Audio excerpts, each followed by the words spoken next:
ಈ ಕಾರ್ಯಕ್ರಮದ ಪ್ರಾಯೋಜಕರು doctor Urals varicose veins ayurvedic care. Varicose ವೇನ್ಸ್ಗೆ ಆಪರೇಷನ್ ರಹಿತ ಆಯುರ್ವೇದ ಚಿಕಿತ್ಸೆ ಡಾಕ್ಟರ್ ಉರಾಲ್ಸ್.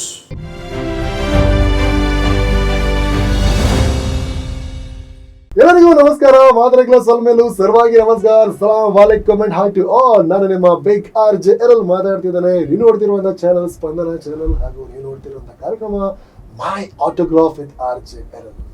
ಈ ಕಾರ್ಯಕ್ರಮದ ಬಗ್ಗೆ ನಿಮ್ಗೆ ಗೊತ್ತಿದೆ, ನೀವು ನೋಡ್ತಾ ಬಂದಿದ್ದೀರಾ. ಪ್ರತಿ ಭಾನುವಾರ ರಾತ್ರಿ 9 ಗಂಟೆಗೆ ನೋಡ್ತೀರಾ, ವೀಕ್ ಡೇಸ್ ಅಲ್ಲಿ ಮಧ್ಯಾಹ್ನ ಹೊತ್ತು ನೋಡ್ತೀರಾ. ಗೊತ್ತಿದೆ, ಈ ಶೋ ಅಲ್ಲಿ ಅತಿಥಿಗಳು ಬರ್ತಾರೆ. ಅತಿಥಿಗಳು ಬಂದು ನನಗೆ ಕ್ಲೋಸ್ ಫ್ರೆಂಡ್ಸ್ ಆಗ್ತಾರೆ. ಯಾಕೆ ಕ್ಲೋಸ್ ಫ್ರೆಂಡ್ಸ್ ಆಗ್ತಾರೆ ಅಂದರೆ, ಈ ಶೋ ಅಲ್ಲಿ ಯಾವುದು ಕೂಡ ಪ್ರಿಪರೇಷನ್ ಇರುವುದಿಲ್ಲ. It's a friendly talk. ಎಲ್ಲಿ ಕೂತ್ಕೊಂಡು ನಾವು ಮಾತಾಡ್ತೇವೋ ಅದೆಲ್ಲ ಮಾತುಗಳು ಇಲ್ಲಿ ಕೂಡ ನಾವು ಡಿಸ್ಕಸ್ ಆಗುತ್ತೆ. ಇವತ್ತಿನ ಶೋ ಅಲ್ಲಿರುವ ವ್ಯಕ್ತಿ ಒಬ್ಬರು ವಿಶೇಷ ವ್ಯಕ್ತಿ. ಇವರು ಗುರುಗಳು. ಈಸ್ ಅ ಇನ್ಸ್ಪಿರೇಷನ್ ವ್ಯಕ್ತಿಯವರು, ಸಿಕ್ಕಾಪಟ್ಟೆ ಇನ್ಸ್ಪಿರೇಷನ್ ಮಾಡುವಂಥ ವ್ಯಕ್ತಿಯವರು. ಇವರು ಸಮಾಜಕ್ಕೆ ತುಂಬ ಕೆಲಸಗಳನ್ನು ಕೂಡ ಮಾಡ್ತಾ ಬಂದಿದ್ದಾರೆ, ಮುಂದೆ ಕೂಡ ಮಾಡುವ ಒಂದು ಉದ್ದೇಶ ಇಟ್ಕೊಂಡಿದ್ದಾರೆ. ಒಂದು ಹಂಬಲ್ ಬ್ಯಾಕ್ಗ್ರೌಂಡ್, ಒಂದು ಸಣ್ಣ ಬ್ಯಾಕ್ಗ್ರೌಂಡಿಂದ ಹುಟ್ಟಿ ಬೆಳೆದರೂ ಕೂಡ ಒಂದು ಪ್ರಪಂಚದಾದ್ಯಂತ ತಾನು ಬೆಳಿಬೇಕೆಂಬ ಒಂದು ಮಹತ್ವಾಕಾಂಕ್ಷೆ ಇಟ್ಟುಕೊಂಡು ಬದುಕ್ತಾ ಇರುವಂತಹ ಒಬ್ಬ ವ್ಯಕ್ತಿ. ಇವರು ಗುರುಗಳು. ಎಸ್, ಇವರು ಗುರುಗಳು ಹೌದು. ಆದರೆ ಇವರಲ್ಲಿ ಒಬ್ಬ ವಿಧೇಯ ವಿದ್ಯಾರ್ಥಿ ಇದ್ದಾರೆ. ಇವರು ಉಮರ್ ಸೈಯದ್ ಅಸಕಾಫ್ ತಂಗಳ್. ಸೊ ಇವತ್ತು ನಮ್ಮ ಕಾರ್ಯಕ್ರಮಕ್ಕೆ ಬಂದಿದ್ದಾರೆ. ಕಾರ್ಯಕ್ರಮಕ್ಕೆ ಇವರನ್ನು ಆತ್ಮೀಯವಾದ ಸ್ವಾಗತವನ್ನು ಬಯಸೋಣ. ಸರ್, ನಿಮ್ಮ ಕಾರ್ಯಕ್ರಮಕ್ಕೆ ಆತ್ಮೀಯ ಸ್ವಾಗತ. ನಮಸ್ಕಾರ ಸರ್. ಹೇಗೆ ಅನಿಸ್ತು ಇಂಟ್ರೊಡಕ್ಷನ್? ಚೆನ್ನಾಗಿದೆ ಸರ್. ನಿಮ್ಮ ಇಂಟ್ರೊಡಕ್ಷನ್ ಕೂಡ ಚೆನ್ನಾಗಿದೆ. ನಿಮ್ಮ ಬೇರೆ ಬೇರೆ ಪ್ರೋಗ್ರಾಮ್ಗಳನ್ನು ಕೂಡ ನಾನು ನೋಡಿದ್ದೀನಿ ನಿಮ್ಮ ಚಾನಲ್ ಮುಖಾಂತರ. ಆ್ಯಕ್ಚುಲಿ ನೀವು ಮಾಡ್ತಿರುವಂತಹ ಈ ಕೆಲಸಗಳನ್ನು ನಾನು ತುಂಬ ಅಪ್ರಿಷಿಯೇಟ್ ಮಾಡ್ತಾ ಇದ್ದೀನಿ. ನನಗೆ ಖುಷಿ ಅನಿಸಿತ್ತು. ಇದು ಈಗಿನ ಯುವಕರಿಗೆ ಸ್ಪೆಷಲಿ ಬೇಕಾಗುವಂಥ ಕಾರ್ಯಕ್ರಮ ಅಂತ ಹೇಳಿ ನನಗೆ ಅನಿಸ್ಕೊಂಡಿದೆ. ಓಕೆ, ನಿಮ್ಮ ನಾನು ಗುರುಗಳಂತ ಸಂಬೋಧನೆ ಮಾಡ್ತೇನೆ ಈ ಕಾರ್ಯಕ್ರಮದಲ್ಲಿ. ಟುಡೇ, ಇವತ್ತು ನೀವು ಎಲ್ರಿಗೂ ಚಿರಪರಿಚಿತ. ನಿಮ್ಮ ಒಂದು ಕಾಮ್ನೆಸ್ ಆಗಿರ್ಬೋದು, ನಿಮ್ಮ ಒಂದು ಏನು ಹೇಳ್ತಾರೆ, ಒಂದು ಪ್ರಶಾಂತ ಮುಖ ಆ್ಯಂಡ್ ಅದೊಂದು ಭಾವನೆಗಳು, ಇದೆಲ್ಲ ಕೂಡ ನಮಗೆಲ್ಲರಿಗೂ ಕೂಡ ತುಂಬ ಇಷ್ಟ ಆಗುತ್ತೆ. Thank you. ಇದೆಲ್ಲ ಆಗುವವರಿಗೆ ಒಂದು ಆರಂಭ ಅಂತ ಇರುತ್ತೆ, ಬಿಗಿನಿಂಗ್ ಅಂತ ಇರುತ್ತೆ. How was your childhood? ನಿಮ್ಮ ಮನೆಯಲ್ಲಿ ಎಷ್ಟು ಜನ ಇದ್ರು, ಯಾರೆಲ್ಲ ಇದ್ರು, ಎಲ್ಲಿ ನಿಮ್ಮ ಹುಟ್ಟು ಆದದ್ದು, ನಿಮ್ಮ ಬಾಲ್ಯ, ಎಜುಕೇಷನ್, ಇದರ ಬಗ್ಗೆ ಸ್ವಲ್ಪ ಮೆಮೊರಿ ಲೇನ್ನ ಹಿಂದೆ ಹೋಗ್ಬೋದಾ? ಖಂಡಿತ ಸರ್, ನೀವು ಒಳ್ಳೆ ಒಂದು ಕ್ವಶನ್ ಕೇಳಿದ್ದೀರಾ. ಹೆಚ್ಚಿನವರಿಗೆ ನನ್ನ ಬಾಲ್ಯದ ಬಗ್ಗೆ ಗೊತ್ತಿರಲಿಕ್ಕೂ ಸಾಧ್ಯ ಇಲ್ಲ. ನನ್ನನ್ನು ಜನಗಳು ಮನುಷ್ಯರ ತಂಗಳಂತ ಹೇಳಿ ಸಂಬೋಧನೆ ಮಾಡ್ತಾರೆ, ಕರೀತಾರೆ. ನನ್ನ ಹೆಸರು ಸೈಯದ್ ಉಮರ್ ಅಸಕಾಫ್ ಅಂತೇಳಿ ನೀವು ಹೇಳಿದ್ದೀರಿ. ಇವಾಗ ಆ್ಯಕ್ಚುಲಿ 2009ರಿಂದ ಸಂಸ್ಥೆ ಯಾವಾಗ ಹುಟ್ಟಿತ್ತು ಆವಾಗಿಂದ ನನ್ನನ್ನು ಎಲ್ರಿಗೂ ಪರಿಚಯ. ಸೊ ಅದರ ಹಿಂದಿನ ಒಂದು ಕಾಲ ಇತ್ತು ನನ್ನ ಚೈಲ್ಡ್ಹುಡ್.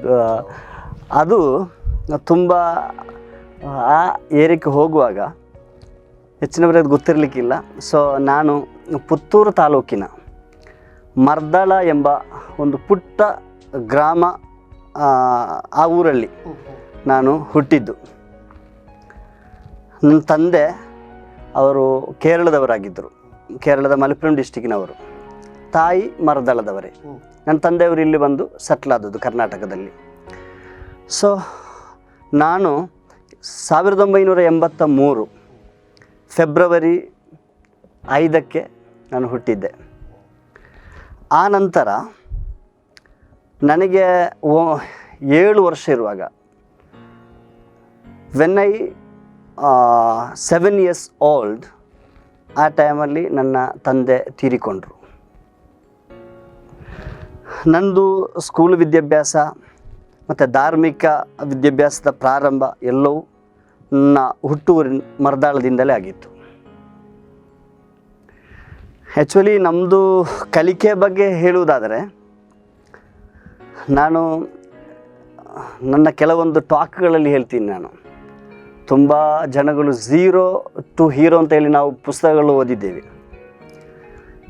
ನಂದು 0 to hero ಅಂತ ಹೇಳಲಿಕ್ಕಾಗಿಲ್ಲ, ಹೀರೋ ಆಗಿಲ್ಲ ಆ್ಯಕ್ಚುಲಿ. ಸೊ ನನ್ನ ಪ್ರತಿಯೊಂದು ಏನು ಹೇಳ್ತಾರೆ ಅದಕ್ಕೆ, ನನ್ನ ಬರುವಿಕೆ, ನನ್ನ ಒಂದೊಂದು ಸ್ಟೆಪ್ಪು ಎಲ್ಲ 0ದಿಂದ ಆಗಿತ್ತು. ಅದಕ್ಕೆ ನಾನೊಂದು ಬೆಸ್ಟ್ ಎಕ್ಸಾಂಪಲ್ ಹೇಳುವುದಾದರೆ, 7 ವರ್ಷ ಇರುವಾಗ ನನ್ನ ತಂದೆ ಡೆತ್ ಆದರು. ಆನಂತರ ನನ್ನ ತಾಯಿ ತುಂಬ ಕಷ್ಟಪಟ್ಟುಕೊಂಡು, ನಿಮ್ಗೆ ಗೊತ್ತಿರ್ಬೋದು, ಗ್ರಾಮಗಳಲ್ಲೆಲ್ಲ ಬೀಡಿ ಕಟ್ತಾ ಇರ್ತಾರೆ. ಬೀಡಿ ಕಟ್ಟಿಕೊಂಡು ನಮ್ಮನ್ನು ಸಾಕಿ ಬೆಳೆಸಿದರು ಅವರು. ನಾವು 3 ಮಕ್ಕಳು ನಮ್ಮ ತಾಯಿಗೆ, ನಾನು ಮತ್ತು ನನ್ನ ಅಣ್ಣ ಮತ್ತು ನನಗೆ ಒಂದು ತಮ್ಮ. ನನ್ನ ತಂದೆ ತೀರಿಕೊಂಡಾಗ ನನ್ನ ತಾಯಿ 2 ತಿಂಗಳದ್ದು ಪ್ರೆಗ್ನೆಂಟ್ ಆಗಿದ್ದರು ನನ್ನ ತಮ್ಮನನ್ನು. ಅವನು ಆ್ಯಕ್ಚುಲಿ ನನ್ನ ತಂದೆಯನ್ನು ನೋಡಿರಲಿಲ್ಲ. ನಾನು ಕೂಡ ನನ್ನ ತಂದೆಯವರು ಕೇರಳದವರಾದ ಕಾರಣದಲ್ಲಿ ಜಾಸ್ತಿಯಾಗಿ ಅವರು ಇಲ್ಲಿ ಇರಲಿಲ್ಲ. ಸೊ ನನ್ನ ಚೈಲ್ಡ್ಹುಡ್ಡಲ್ಲಿ ನನ್ನ ತಂದೆಯವರನ್ನು ಜಾಸ್ತಿ ಕಂಡದ್ದು ಕೂಡ ನನಗೆ ನೆನಪಿಲ್ಲ. 1-2 ಸಲ ಕಂಡದ್ದೇ ನನಗೆ ನೆನಪಿರೋದು. ಸೊ ಅವರು ಜಾಸ್ತಿ ಬರ್ತಾ ಇರಲಿಲ್ಲ ಆ ಒಂದು ಸಿಚುವೇಷನಲ್ಲಿ. ಮತ್ತು ನಮ್ಮ ಪ್ರತ್ಯೇಕವಾಗಿ ನಮ್ಮ ಕಮ್ಯುನಿಟಿಯಲ್ಲಿ, ಮುಸ್ಲಿಂ ಕಮ್ಯುನಿಟಿಯಲ್ಲಿ ಧಾರ್ಮಿಕ ಕಲಿಕೆಗೆ ಪ್ರತ್ಯೇಕವಾಗಿ ಒತ್ತು ಕೊಡ್ತಾರೆ. ನಮ್ಮ ಊರುಗಳಲ್ಲಿ ಮದರಸಾ ಎಂಬ ಸಂಸ್ಥೆಗಳನ್ನು ಬೆಳೆಸ್ತಾರೆ. ಸೊ ನಾನು 7 ವರ್ಷದಲ್ಲಿ ಮದರಸಾ ಕಲಿಕೆಗೆ ಬೇಕು ಸೇರಿಕೊಂಡೆ. ಮದರಸಾ ನನ್ನನ್ನು ಸೇರಿಸಲಾಯಿತು. ನನ್ನ ಮತ್ತು ನನ್ನ ಬ್ರದರ್, ನನ್ನ ಅಣ್ಣನನ್ನು ಸೇರಿಸಲಾಯಿತು. ಸೊ ಯಾಕೋ ಗೊತ್ತಿಲ್ಲ, ಸ್ಕೂಲ್ಗೆ ಸೇರಿಸಿರಲಿಲ್ಲ. ಎಲ್ಲರೂ ಮಕ್ಕಳು ಸ್ಕೂಲ್ಗೆ ಹೋಗಿ ಮದರಸೆಗೆ ಬರೋದು. ಅವರು ಬೆಳಿಗ್ಗೆ ಮದರಸೆಗೆ ಹೋಗ್ತಾರೆ ಮತ್ತು ಸ್ಕೂಲ್ಗೆ ಹೋಗ್ತಾರೆ, ಇಲ್ಲಾಂದರೆ ಸಾಯಂಕಾಲ ಮದರಸೆಗೆ ಬರ್ತಾರೆ ಸ್ಕೂಲ್ಗೆ ಹೋಗಿಬಿಟ್ಟು. ಆ ಥರ ಎಲ್ಲ ಇತ್ತು. ನಂದು ಮತ್ತು ನನ್ನ ಅಣ್ಣನನ್ನು ಸ್ಕೂಲಿಗೆ ಸೇರಿಸಿರಲಿಲ್ಲ. ಮನೆಯಲ್ಲಿ ನನಗೆ ಆವತ್ತು ನಮ್ಮ ಚಿಕ್ಕ ಪ್ರಾಯ ಅಲ್ವಾ, ಸೊ ನನಗೆ ವಿಷಯ ಸಿಕ್ಕಿತ್ತು. ಅಲ್ಲಿ ಆವತ್ತಿನ ಗೌರ್ಮೆಂಟ್ ಸ್ಕೂಲ್ ಆದರೂ ಕೂಡ ನಮಗೆ ಕೆಲವೊಂದು ಚಿಕ್ಕ ಖರ್ಚುಗಳಿರುತ್ತೆ ಸ್ಕೂಲಿಗೆ ಹೋಗುವಾಗ ಅಂತ ಒಂದು ಮೈಂಡ್ ಸೆಟ್ ನಮ್ಮ ಮನೆಯಲ್ಲಿ. ಅದು ಕೂಡ ಸ್ಪೆಂಡ್ ಮಾಡಲಿಕ್ಕಿರುವ ಒಂದು ಫಿನಾನ್ಷಿಯಲ್ ಸಿಚುವೇಶನ್ ಆ ಕಾಲದಲ್ಲಿ ಇರಲಿಲ್ಲ. ಅದಕ್ಕೋಸ್ಕರ ನಮ್ಮನ್ನು ಸ್ಕೂಲಿಗೆ ಕಲಿಸಿರಲಿಲ್ಲ. ಮದ್ರಸ ಕೂಡ ಸ್ಕೂಲ್ ಅದ ಥರ ತರಗತಿ ಸಿಸ್ಟಮ್ ಇರುತ್ತೆ, 1, 2, 3 ಅಂತ ಹೇಳಿ ತರಗತಿ ಸಿಸ್ಟಮ್ಗಳು ಇರುತ್ತೆ, ನಿಮ್ಗೆ ಗೊತ್ತಿರ್ಬೋದು. ಸೊ ನಾವು 3ನೇಗೆ ತಲುಪಿಬಿಟ್ಟವು. ಅಂದರೆ ಕಮ್ಮಿಯಿಂದ 10 ವರ್ಷ ನಮಗೆ ಏಜ್ ಆಗಿಬಿಡ್ತು. ಆ ಟೈಮ್ ತನಕ ನಮ್ಮನ್ನು ಯಾರೂ ಸ್ಕೂಲಿಗೆ ಕಲಿಸಿರಲಿಲ್ಲ. ಸೊ ತಾಯಿಯ ಕಷ್ಟದಿಂದ ಆಗಿರ್ಬೋದು, ಅವರು ಬೀಡಿ ಕಟ್ಟಿದ್ರು, ಅದರ ಖರ್ಚಿನಿಂದವೇ ನಮ್ಮದು ಊಟ ಎಲ್ಲ ವ್ಯವಸ್ಥೆಯಿಂದ ಹೋಗಬೇಕು. ಮತ್ತು ಯಾಕೋ ಊರಿನವರು ಮತ್ತು ಕುಟುಂಬದವರು ಆ ಬಗ್ಗೆ ಸ್ಕೂಲ್ ವಿದ್ಯಾಭ್ಯಾಸದ ಬಗ್ಗೆ ಅಷ್ಟು ಗಮನ ತೆಗೆದಿಲ್ಲ, ಯಾಕೆ ಅಂತ ಗೊತ್ತಾಗ್ತಾ ಇಲ್ಲ. ಸೊ ಅವರಿಗೂ ಕೂಡ ಏನಾದರೆ ಅಷ್ಟು ಕಷ್ಟ ಇರ್ಬೋದು ಅಂತ ನಾನು ಅನಿಸ್ತಾ ಇದ್ದೀನಿ. ಎಲ್ಲರೂ ಒಳ್ಳೆಯದೇ ಬಯಸ್ತಾರೆ, ಅದರಲ್ಲೇನು ತಪ್ಪಿಲ್ಲ. ಸೊ ನನಗೆ ನಮ್ಮನ್ನು ಜಾಸ್ತಿ ಬೆಳೆಸಿದರು. ತಂದೆ ತೀರಿ ಹೋದ ನಂತರ ನಮ್ಮೊಟ್ಟಿಗೆ ಇದ್ದುಕೊಂಡು ನಮ್ಮ ತಾಯಿಯ ತಂದೆ ಮತ್ತು ತಾಯಿಯ ತಾಯಿ, ನಮ್ಮ ಅಜ್ಜ ಅಜ್ಜಿ, ಅವರು ನಮಗೆ ಬೇಕಾಗಿ ಕಷ್ಟಪಟ್ಟಿದ್ದಾರೆ. ಸೊ ಅವರಿಗೆ ಆಗುವ ರೀತಿಯಲ್ಲಿ ಆವತ್ತಿನ ಕಷ್ಟ ಕಾಲದಲ್ಲಿ ನನ್ನ ಅಜ್ಜಿ ನಮ್ಮ ಊರಲ್ಲಿ ಒಬ್ಬರು ಸೌದಿಗೆ ಹೋಗಿದ್ದರು, ಮೊಹಮ್ಮದ್ ಕುಂಜಿ ಅಂತ ಅವರ ಹೆಸರು. ಇದು ಅದೇ ನಾನು ಹೇಳಿದಲ್ಲ, ನನಗೆ 10 ವರ್ಷದಲ್ಲಿ, ಅದೇ ನಾನು 83ರಲ್ಲಿ ಹುಟ್ಟಿದ್ದು, 93ಯಲ್ಲಿ ಬಹಳ ಮೊಹಮ್ಮದ್ ಗುಂಜಿ ಅಂತ ಹೇಳಿ ನಮ್ಮ ಊರಲ್ಲಿ ಒಬ್ಬ ಪ್ರಮುಖರು ಅವರು ಸೌದಿಗೆ ಹೋಗಿ ಬಂದರು. ಆವಾಗ ನನ್ನ ಅಜ್ಜಿ ಯಾವುದೋ ವಿಚಾರಕ್ಕೆ ಅವರ ಮನೆಗೆ ಹೋಗಿದ್ದರು. ಅವರಲ್ಲಿ ಏನೋ ನಮ್ಮ ಬಗ್ಗೆ, ತಂದೆ ತೀರಿಕೊಂಡ 3 ಮಕ್ಕಳು ನಾವು ಮನೆಯಲ್ಲಿದ್ದೀವಿ. ಸೊ ಅವರ ಕಲಿಕೆಗಳು ಹೇಗಿದೆ, ಅವರು ಹೇಗಿದ್ದಾರೆ ಅಂತ ಕೇಳುವಾಗ ನನ್ನ ಅಜ್ಜಿ ಅವರ ಹೇಳಿಬಿಟ್ರು. ಸೊ ಅವರು ಮದ್ರಸೆಗೆ ಹೋಗ್ತಾ ಇದ್ದಾರೆ, ಸ್ಕೂಲ್ಗೆ ಹೋಗ್ತಾ ಇಲ್ಲ ಅಂತ ಹೇಳಿ. ಆವಾಗ ಅವರು ಸ್ವಯಂ ಪ್ರೇರಿತರಾಗಿ ನಮ್ಮನ್ನು ಸ್ಕೂಲಿಗೆ ಸೇರಿಸಿಬಿಟ್ರು, ನನ್ನ ಮತ್ತು ನನ್ನ ಅಣ್ಣ ಸ್ವಲ್ಪ ನನಗಿಂತ ಸ್ವಲ್ಪ ದೊಡ್ಡದಿದ್ದ. ಅವನಿಗೆ ಸ್ಕೂಲಲ್ಲೆಲ್ಲ ಹೋಗುವಾಗ ನನ್ನ ಮಕ್ಕಳು ನಮ್ಮನ್ನು ಇನ್ಸಲ್ಟ್ ಮಾಡಲಿಕ್ಕೆ ಸ್ಟಾರ್ಟ್ ಮಾಡಿದರು. ಸೊ ಇಷ್ಟು ದೊಡ್ಡದಲ್ಲಿ ನೀವು 1ನೇ ತರಗತಿಯಲ್ಲಿ ಇರೋದು ಅಂತ ಹೇಳಿ ಆ ಥರ ನನಗೊಂದು. ಸೊ ನಾವು ಅದನ್ನು ಟೀಚರ್ಸ್ ನಮಗೆ ಸಪೋರ್ಟ್ ಮಾಡಿದ್ದರು. ಆವತ್ತಿನ ಹೆಡ್ ಮಾಸ್ಟರ್ ಆಗಿರಲಿ, ಕ್ಲಾಸ್ ಟೀಚರ್ಸ್ ಆಗಲಿ. ನನ್ನ ಅಣ್ಣನಿಗೆ ಪ್ರಮೋಷನ್ ಕೊಟ್ಟವರು ಸ್ವಲ್ಪ ನನ್ನ ನೆನಪು ಸರಿಯಾದರೆ 2, 3ನೇ ಕ್ಲಾಸಲ್ಲಿ ಅವನು ಕೂತ್ಕೊಳಿಸಿದ್ರು ಅವರು, ಪ್ರಮೋಷನ್ ಕೊಟ್ಟು. ಸೊ ಮತ್ತು ನಮಗೆ ಏನಾಯಿತು ಅಂತ ಹೇಳಿದಿರಿ, ನಾನು ಮುಂದುವರಿದೆ ಸ್ಕೂಲು ವಿದ್ಯಾಭ್ಯಾಸ ಮುಂದುವರಿಸಿ, ಸ್ಕೂಲ್ ಕಲಿಕೆ ಮುಂದುವರಿಸಿ. ಸೊ ಮದರಸದಲ್ಲಿ 7ಕ್ಕೆ ತಲುಪುವಾಗ ಸ್ಕೂಲಿದ್ದು ಮತ್ತು ಮದರಸದ್ದು ಎಕ್ಸಾಮ್ ಒಂದೇ ಟೈಮಲ್ಲಿ ಬರುವುದಿಲ್ಲ, ಬೇರೆ ಬೇರೆ ಟೈಮಲ್ಲಿ. ನಮ್ಮದು ಮದರಸದೆಲ್ಲ ರಂಜಾನ್ ಆಗುವಾಗ ಬರುತ್ತೆ. ಸೊ ಇದು ಬೇರೆ ಟೈಮಲ್ಲಿ ಬರುತ್ತೆ. ಸೊ ನಮ್ಮದು ಅವತ್ತಿನ ಮೈಂಡ್ಸೆಟ್ ಏನಿದೆ ಅಂತ ಹೇಳಿದರೆ 7ನೇ ತರಗತಿ ಮದ್ರಸಾ ಕಂಪ್ಲೀಟ್ ಮಾಡಿಕೊಂಡು ನಾವು ಎಲ್ಲಿಗಾದರೆ ಹಾಸ್ಟೆಲಿಗೆ ಹೋಗಬೇಕು ಅಂತ ಹೇಳಿ. ಸೊ ನಮ್ಮ ಮನೆಯ ಸಿಟ್ಯುವೇಶನ್ ಕೂಡ ಆಗಿತ್ತು, ಎಲ್ಲಿಯಾದರೂ ಆರ್ಫನೇಜಿಗೆ ಕಳಿಸಿಬಿಡೋಣ ಅಂತ ಹೇಳಿ. ಹಾಗೆ ಈ ಮದ್ರಸಲ್ಲಿ 7ನೇ ತರಗತಿ ಆಗುವಾಗ ಐ ಥಿಂಕ್ ನಾನು 4ನೇ ತರಗತಿ ಕಂಪ್ಲೀಟ್ ಮಾಡಿರಲಿಲ್ಲ. ಅವತ್ತು ನಮ್ಮನ್ನು ಹಾಸ್ಟೆಲಿಗೆ ನಾವೇ ಸ್ವಯಂ ಪ್ರೇರಿತರಾಗಿ ನಮ್ಮ ಒಬ್ಬರು ಗುರುಗಳ ಮುಖಾಂತರ ನಾನು ಹಾಸ್ಟೆಲಿಗೆ ಸೇರಿಕೊಂಡೆ, ಧಾರ್ಮಿಕ ವಿದ್ಯಾಭ್ಯಾಸ ಮಾತ್ರ ಕಲಿಯಲು. ಅಲ್ಲಿ ಆವಾಗ ನನ್ನ ತಾಯಿ ಹುಷಾರಿರಲಿಲ್ಲ, ಅವರು ಕಡಬ ಗೌರ್ಮೆಂಟ್ ಹಾಸ್ಪಿಟಲ್ಲಿ ಅಡ್ಮಿಟ್ ಆಗಿದ್ದರು. ಅಲ್ಲಿಂದ ನಾನು ಮುಂದಿನ ದಿವಸ ಒಂದು ಪೆಟ್ಟಿಯೆಲ್ಲ ತೆಗೆದು ಡ್ರೆಸ್ಸೆಲ್ಲ ಪ್ಯಾಕ್ ಮಾಡಿ ಹಾಸ್ಪಿಟಲ್ಗೆ ಹೋಗಿ ತಾಯಿಯೊಟ್ಟಿಗೆ ನಾನು ಮಲಗಿಕೊಂಡು ಮರುದಿವಸ ಬೆಳಿಗ್ಗೆ ಎದ್ದುಕೊಂಡು ನಾನು ಹಾಸ್ಟೆಲ್ಗೆ ಹೋಗಿಬಿಟ್ಟೆ. ಇದು ನನ್ನದು ನನ್ನದು ಚಿಕ್ಕ ಪ್ರಾಯದಲ್ಲಿ ನಾನು ನಮ್ಮ ಕಲಿಕೆ ಪ್ರಾರಂಭ ಸಿಚುವೇಶನ್ಗಳು ಇದಾಗಿದೆ ಸರ್. ಮದ್ರಸಾ ಜೀವನ, ಸ್ಕೂಲು ಎರಡು ಕೂಡ ಜೊತೆಯಾಗಿ ನೀವು ಬಾಲ್ಯದಲ್ಲಿ ಅಭ್ಯಾಸ ಮಾಡ್ಕೊಂಡಿದ್ದೀರಿ. ಓಕೆ, ಸೊ ನಿಮ್ಮ ಒಂದು ಚೈಲ್ಡ್ಹುಡ್ ಡೇಸಲ್ಲಿ ಫ್ರೆಂಡ್ಸ್ಗಳು ಇದ್ದಿರ್ಬೋದು, ಎರಡೂ ಕಡೆ ಹೋಗ್ತಿದ್ರಿ, ಎರಡೂ ಕಡೆ ಫ್ರೆಂಡ್ಸ್ಗಳು ಇದ್ದಿರ್ಬೋದು. ಅವರ ಜೊತೆ ಇನ್ನೂ ಟಚ್ಚಲ್ಲಿ ಇದ್ದೀರಾ ನೀವು? ಯಾರೆಲ್ಲ ಫ್ರೆಂಡ್ಸ್ಗಳು, ಹೆಸರು ನೆನಪುಂಟಾ, ಹೇಳ್ಬೋದಾ? ಖಂಡಿತ ಸರ್. ಆ್ಯಕ್ಚುಲಿ ನಮಗೆ ಹಾಗೆ ಒಂದು ದೊಡ್ಡವರ ಮಕ್ಕಳು ಅಂತ ಹೇಳಿ ಫ್ರೆಂಡ್ಸ್ ಏನು ಹಳೆ ಕಾಲದಲ್ಲಿ ಇರಲಿಲ್ಲ ನಮ್ಮ ಚಿಕ್ಕ ಪ್ರಾಯದಲ್ಲಿ.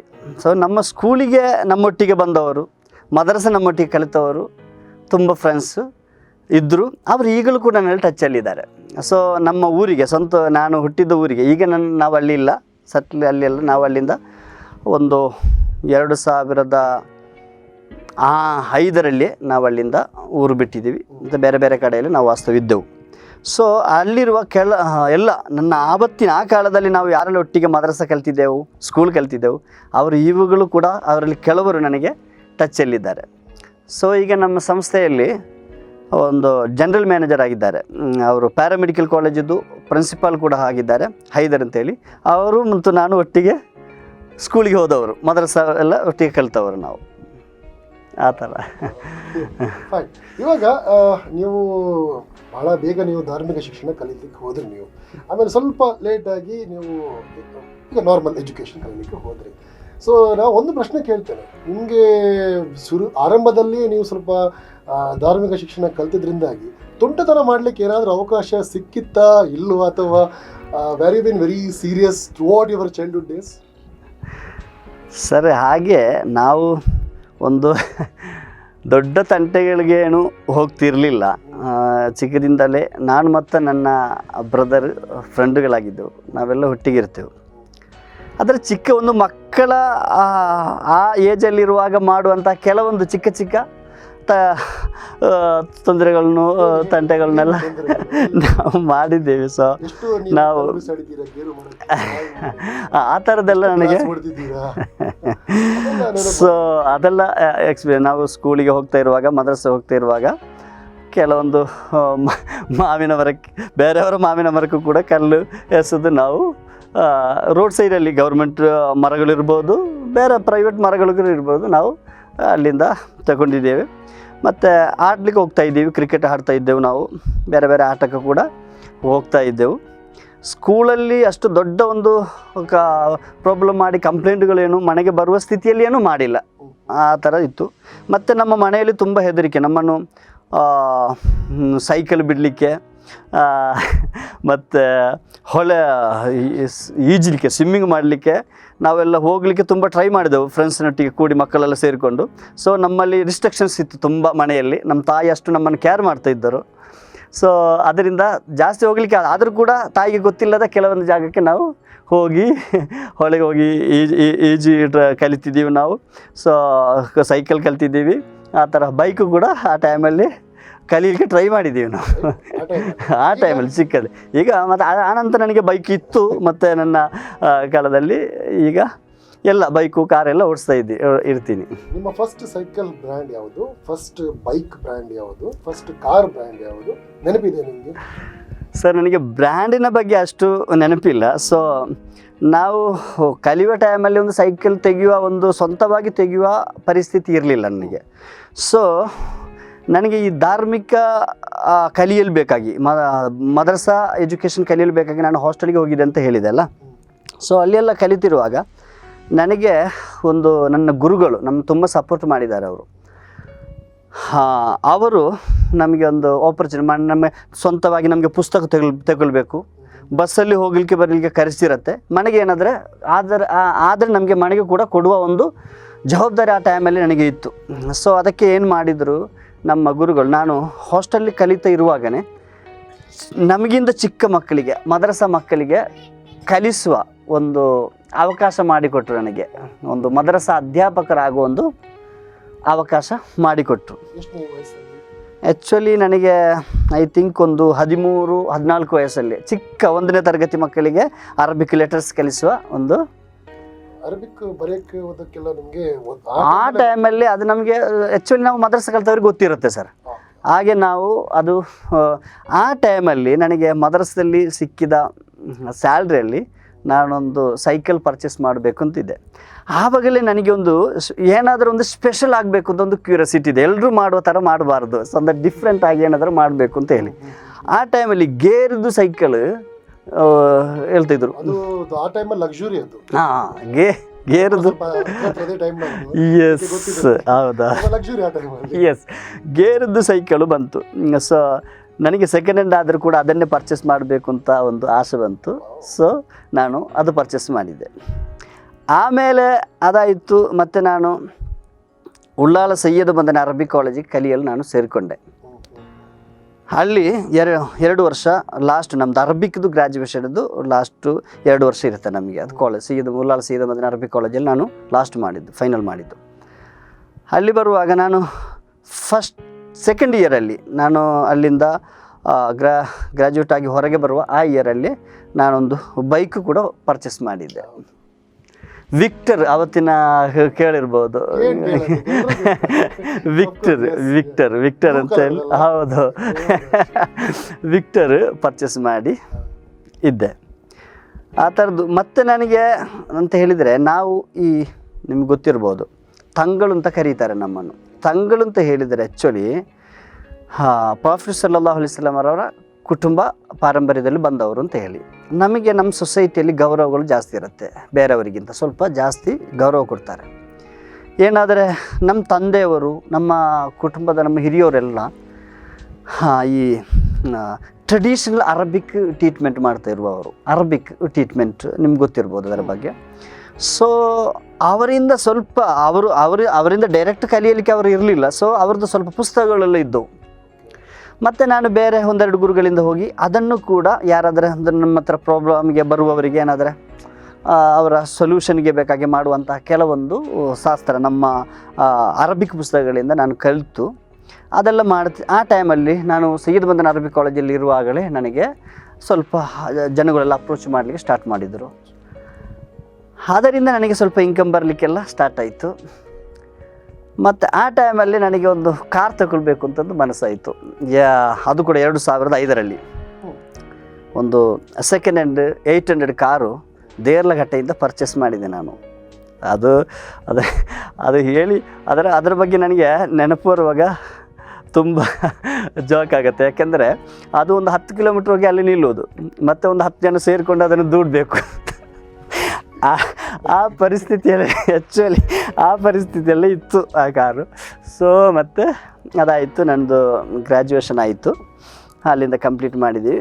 ಮತ್ತು ನಾವು ಮಸೀದಿಲಿ ಗುರುಗಳಾಗಿ ವರ್ಕ್ ಮಾಡಲಿಕ್ಕೆ ಸ್ಟಾರ್ಟ್ ಮಾಡ್ತೀವಿ. ಅಲ್ಲಿಂದ ನಮ್ಮದು ಡಿಫ್ರೆಂಟ್ ಥಿಂಕಿಂಗ್ ಸ್ಟಾರ್ಟ್ ಮಾಡ್ತೇವೆ ಸರ್. ನಾವು ಬೇರೆ ಬೇರೆ ವಿಷಯಗಳು ಮಾಡಬೇಕು ಅಂತ ಹೇಳಿ ಮಾಡಿದೆ. ಸೊ ಒಂದು 2-3 ವರ್ಷ ನಾನು ಬೇರೆ ಬೇರೆ ಮಸೀದಿಗಳಲ್ಲಿ ನಾನು ಕೆಲಸ ಮಾಡಿದ್ದೆ. ಅದು ಕೂಡ ನಾನು ನೆನಪು ಮಾಡ್ತೇನೆ ಮಸೀದಿಗಳ ಹೆಸರು. ಫಸ್ಟು ನಾನು ಉಳ್ಳಾಳದಲ್ಲಿ ನನ್ನ ಅರಬಿಕ್ ಎಜುಕೇಷನ್ ಕಂಪ್ಲೀಟ್ ಮಾಡಿದ ತಕ್ಷಣ ನಾನು ಇಮಾಮ್ ಅಂತ ಹೇಳ್ತೀವಿ ನಾವು, ಖತೀಬ್ ಅಂತ ಹೇಳಿ ಇಮಾಮ್ ಆಗಿ ನಾನು ಸೇವೆ ಸಲ್ಲಿಸಲಿಕ್ಕೆ ಬಂದದ್ದು. ಮಸ್ಜಿದುಲ್ ಅಫ್ರಾ ಅಂತ ಹೇಳ್ತೀವಿ, ಪಾಣಾಜೆ ಆ ಭಾಗದಲ್ಲಿ ಒಂದು ಮಸೀದಿ ಇದೆ, ಅಲ್ಲಿ 1 ವರ್ಷ ಕೆಲಸ ಮಾಡಿದ್ದೀನಿ. ಮತ್ತೊಂದು ವರ್ಷ ನಾನು ಇಲ್ಲಿ ಸಿದ್ದಕಟ್ಟೆ ಒಕ್ಕಾಡಿ ಅಂತ ಹೇಳಿ ಒಂದು ಮಸೀದಿ ಇದೆ, ಅಲ್ಲಿ ವರ್ಕ್ ಮಾಡಿದ್ದೀನಿ.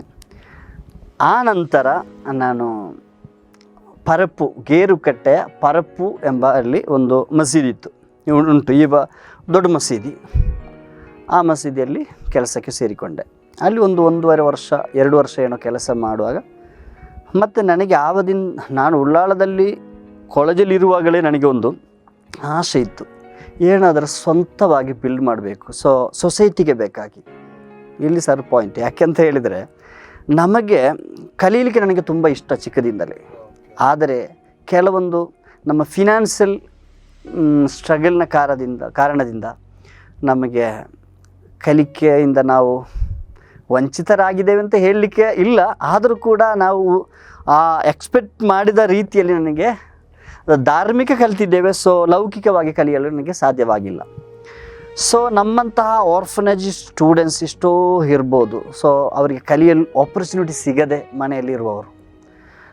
ಅವರಿಗೆ ಬೇಕಾಗಿ ಏನಾದರೂ ಒಂದು ಸೇವೆ ಮಾಡಬೇಕು ಅಂತ ಹೇಳಿ ನನಗೆ ಉಳ್ಳಾಳದಲ್ಲಿ ನಾನು ಕಲಿತಿರುವಾಗಲೇ ನನಗೊಂದು ಆಸೆ ಇತ್ತು ಮನಸ್ಸಲ್ಲಿ. ಅದಕ್ಕೆ ಫಿನಾನ್ಷಿಯಲ್ ಬ್ಯಾಕ್ಗ್ರೌಂಡ್ ಅಷ್ಟು ದೊಡ್ಡದು ಇಲ್ಲ, ಅದೆಲ್ಲ ಅಷ್ಟು ಸುಲಭ ಇಲ್ಲ ಅಂತ ಹೇಳಿ ಅನಿಸ್ತಾ ಇತ್ತು. ಆದರೂ ನನ್ನ ಡ್ರೀಮ್ ನಾನು ಯಾವಾಗಲೂ ಬಿಟ್ಟುಕೊಟ್ಟಿಲ್ಲ, ಅದು ಒಂದು ದಿವಸದಲ್ಲಿ ಹಾಗೆ ಆಗತ್ತೆ ಅಂತ ಹೇಳಿ. ಈ 3 ವರ್ಷಗಳಲ್ಲಿ ನಾನು ಮಸೀದಿಗಳಲ್ಲಿ ಕೆಲಸ ಮಾಡುವಾಗ ನನ್ನ ಮನಸ್ಸಲ್ಲಿದ್ದದ್ದು ಒಂದೇ, ನನಗೇನಾದರೂ ಸ್ವತಃವಾಗಿ ಬಿಲ್ಡ್ ಮಾಡಬೇಕು, ಒಂದು ಎಜುಕೇಷನ್ ಸಂಸ್ಥೆ ಬಿಲ್ಡ್ ಮಾಡಬೇಕು ಅಂತ ಹೇಳಿ. ಖಂಡಿತವಾಗಿ ಕೂಡ ಈ ಒಂದು ಸಂಸ್ಥೆ ಬಗ್ಗೆ ನನಗೆ ಒಂದು ಡಿಫ್ರೆಂಟ್ ಆಗಿ ಪ್ರಶ್ನೆ ಕೇಳಕ್ಕೆ ಇದೆ. ಬ್ರೇಕ್ ತೆಗೆದುಕೊಳ್ಳೋದಕ್ಕಿಂತ ಮುಂಚೆ ನಿಮ್ಮ ಒಂದು ಚೈಲ್ಡ್ಹುಡ್ ಡೇಸ್ನಲ್ಲಿ ನಡೆದಂತಹ ಒಂದು ಘಟನೆ ಬಗ್ಗೆ ಪ್ರಶ್ನೆ ಕೇಳಲೇಬೇಕು. ಅದೇನಂದರೆ, ನಿಮ್ಮ ತಾಯಿ ಯಾವತ್ತಾದರೂ ಬೈದದಿದೆಯಾ ನಿಮಗೆ? ಬೈದಿದ್ರೆ ಕೂಡ ಅದು ಯಾವ ರೀಸನಿಗೆ ಇರ್ಬೋದು? ಅದು ಆ್ಯಕ್ಚುಲಿ ನಮ್ಮ ತಾಯಿಯವರು ಈಗಲೂ ಕೂಡ ಇದ್ದಾರೆ. ಹೌದು, ಅವರು ಬೈದಿದ್ದಾರೆ, ಕೆಲವೊಂದು ಸಿಚುವೇಶನಲ್ಲಿ ಹೊಡೆದಿದ್ದಾರೆ. ನಮ್ಮ ಒಳ್ಳೆಯದಕ್ಕೆ ಮಾತ್ರ ಅಷ್ಟು ನಮ್ಮನ್ನು ಪ್ರೀತಿಸಿದ್ದಾರೆ. ಅವರು ನಮಗೆ ಮಾಡಿದ ಸೇವೆ ಆ್ಯಕ್ಚುಲಿ ನನಗೆ ಈಗ ಕೂಡ ನೆನಪು ಬರುತ್ತೆ. ಕೆಲವೊಮ್ಮೆ ನೆನಪಾಗುವಾಗ ನನ್ನ ಕಣ್ಣಿಂದ ನೀರು ಬರುತ್ತೆ. ಅವರು ಬೀಡಿ ಕಟ್ತಾ ಇದ್ದರಲ್ಲ, ಅವರಿಗೆ ವಾರಕ್ಕೆ ಒಮ್ಮೆ ಹಣ ಸಿಗ್ತಾ ಇದ್ದದ್ದು. ಅದೆಲ್ಲ ಈಗಲೂ ಕೂಡ ಅದೇ ಸಿಸ್ಟಮ್, ಏನು ಅದೇ ಫಾಲೋ ಮಾಡ್ತಾರೆ ಗೊತ್ತಿಲ್ಲ. ಎಲ್ಲ ದಿವಸ ಎಲ್ಲ ಮಕ್ಕಳು ಮದ್ರಸೆಗೆ ಬರುವಾಗ, ಸ್ಕೂಲಿಗೆ ಬರುವಾಗ ಏನಾದರೆ ತಿಂಡಿ ತಗೊಳ್ಳಿ ಬರ್ತಾರೆ ನೋಡಿ. ನಮಗೆ ಅಂಥ ಸಿಚುವೇಶನ್ ಇಲ್ಲ. ಅದಕ್ಕೆ ಅವರು ಏನು ಮಾಡ್ತಿದ್ದರು, ನಾವು ಹೋಗೋ ದಾರಿಯಲ್ಲಿ ಆದು ಕಾಕನ ಅಂಗಡಿ ಅಂತೇಳಿ ಒಂದು ಅಂಗಡಿ ಇದೆ. ಈಗ ಅವರದ್ದು ತಂದೆ ತೀರಿಕೊಂಡ್ರು. ಆದು ಕಾಕನದ್ದು ಅಲ್ಲಿ ಆ ಪ್ಲೇಸಲ್ಲಿ ಇಲ್ಲ. ಬೇರೆಯವರು ಇಲ್ಲದ್ರೆ ನನಗೆ ಅಷ್ಟು ಗೊತ್ತಿಲ್ಲ ಅದರ ಬಗ್ಗೆ. ಅವರೊಂದು ಅಂಗಡಿ ಇತ್ತು, ಅಲ್ಲಿ ಅವರು ಒಂದು ಅಕೌಂಟ್ ಮಾಡಿದ್ರು. ನಮ್ಮ ಮಕ್ಕಳು ಒಂದು ವಾರಕ್ಕೆ 2 ಸಲ 3 ಸಲ ಏನಾದರೂ ತಿನ್ಲಿಕ್ಕೆ ಕೇಳಿದರೆ ಕೊಡಬೇಕು, ನೀವು ಬರೆದಿಟ್ಕೊಳ್ಳಿ, ನಾನು ಅದು ವಾರಕ್ಕೊಮ್ಮೆ ನಿಮಗೆ ಕ್ಲಿಯರ್ ಮಾಡ್ತೇನೆ ಅಂತ ಹೇಳಿ ವಾರಕ್ಕೊಮ್ಮೆ ಅವರು ಅದನ್ನು ಹಣ ಕೊಟ್ಟು ಕ್ಲಿಯರ್ ಮಾಡ್ತಾಯಿದ್ದರು. ಅಷ್ಟು ಕೂಡ ನಮ್ಮಲ್ಲಿ ಪ್ರೀತಿ ಇಟ್ಟು ನಮ್ಮನ್ನು ಬೆಳೆಸಿದ್ದಾರೆ. ಕೆಲವೊಂದು ನಮ್ಮನ್ನು ಒಳ್ಳೆಯದಕ್ಕೆ ಬೇಕಾಗಿ ಆಟಕ್ಕೆ ಜಾಸ್ತಿಯಾಗಿ ಗ್ರೌಂಡಿಗೆ ಹೋಗಬಾರದು, ಟಿ ವಿ ನೋಡಲಿಕ್ಕೆಲ್ಲ ರಿಸ್ಟ್ರಿಕ್ಷನ್ಸ್ ಇತ್ತು. ನಾವು ಟಿ ವಿ ಸಿನಿಮಾ ಈಗಂಥದ್ದು ನೋಡಬಾರ್ದು ಅಂತ ಹೇಳಿ ಅದೆಲ್ಲ ನಾವು ಮಕ್ಕಳೊಟ್ಟಿಗೆ ಸೇರಿ ಯಾವುದರೊಮ್ಮೆ ಹೋಗಿಬಿಟ್ರೆ ಅದು ಅವ್ರಿಗೆ ಗೊತ್ತಾದರೆ ನಮಗೆ ಅವರದ್ದು ಹುಡಿತ ಕೂಡ ಸಿಗ್ತಿತ್ತು. ನಮ್ಮ ಒಳ್ಳೆಯದಕ್ಕೆ ಬೇಕಾಗಿ. ಫ್ಯಾಂಟಾಸ್ಟಿಕ್. ನಮ್ಮ ಸೈಯದ್ ಉಮರ್ ಅಸಗಾಫ್ ತಂಗಳ್ ಅವರ ಒಂದು ಬಾಲ್ಯ ಜೀವನ ಮತ್ತು ಅವರ ಪ್ರಥಮ ಸಂಪಾದನೆಯಿಂದ ಪಡೆದುಕೊಂಡಂತಹ ಅಥವಾ ಗಳಿಸಿದ ಒಂದು ಕಾರ್ ಆಗಲಿ, ಬೈಕ್ ಆಗಲಿ, ಬೈಸಿಕಲ್ ಆಗಲಿ, ಇದ್ರ ಬಗ್ಗೆಲ್ಲ ತುಂಬ ಮೆಮೊರೀಸ್ಗಳನ್ನು ಶೇರ್ ಮಾಡ್ತಿದ್ದಾರೆ. ಈ ಒಬ್ಬ ಪುಟ್ಟ ಬಾಲಕ, ಪುತ್ತೂರಿನಲ್ಲಿ ಹುಟ್ಟಿ ಬೆಳೆದ ಪುಟ್ಟ ಬಾಲಕ ಇಷ್ಟೊಂದು ದೊಡ್ಡ ಸಾಧನೆ ಮಾಡ್ತಾನೆ ಅಂತ ಈ ಕತೆ ಕೇಳುವಾಗ ಖಂಡಿತವಾಗಿಯೂ ಅನಿಸಲ್ಲ. ಆದರೆ ಕತೆ ಇನ್ನೂ ಇದೆ, ಇನ್ನೂ ಮುಗಿಲಿಲ್ಲ. ಅದಕ್ಕಿಂತ ಮುಂಚೆ ನಾವೆಲ್ಲರೂ ತೆಗೆದುಕೊಂಡು ಬರೋಣ ಒಂದು ಪುಟ್ಟ ಬ್ರೇಕ್.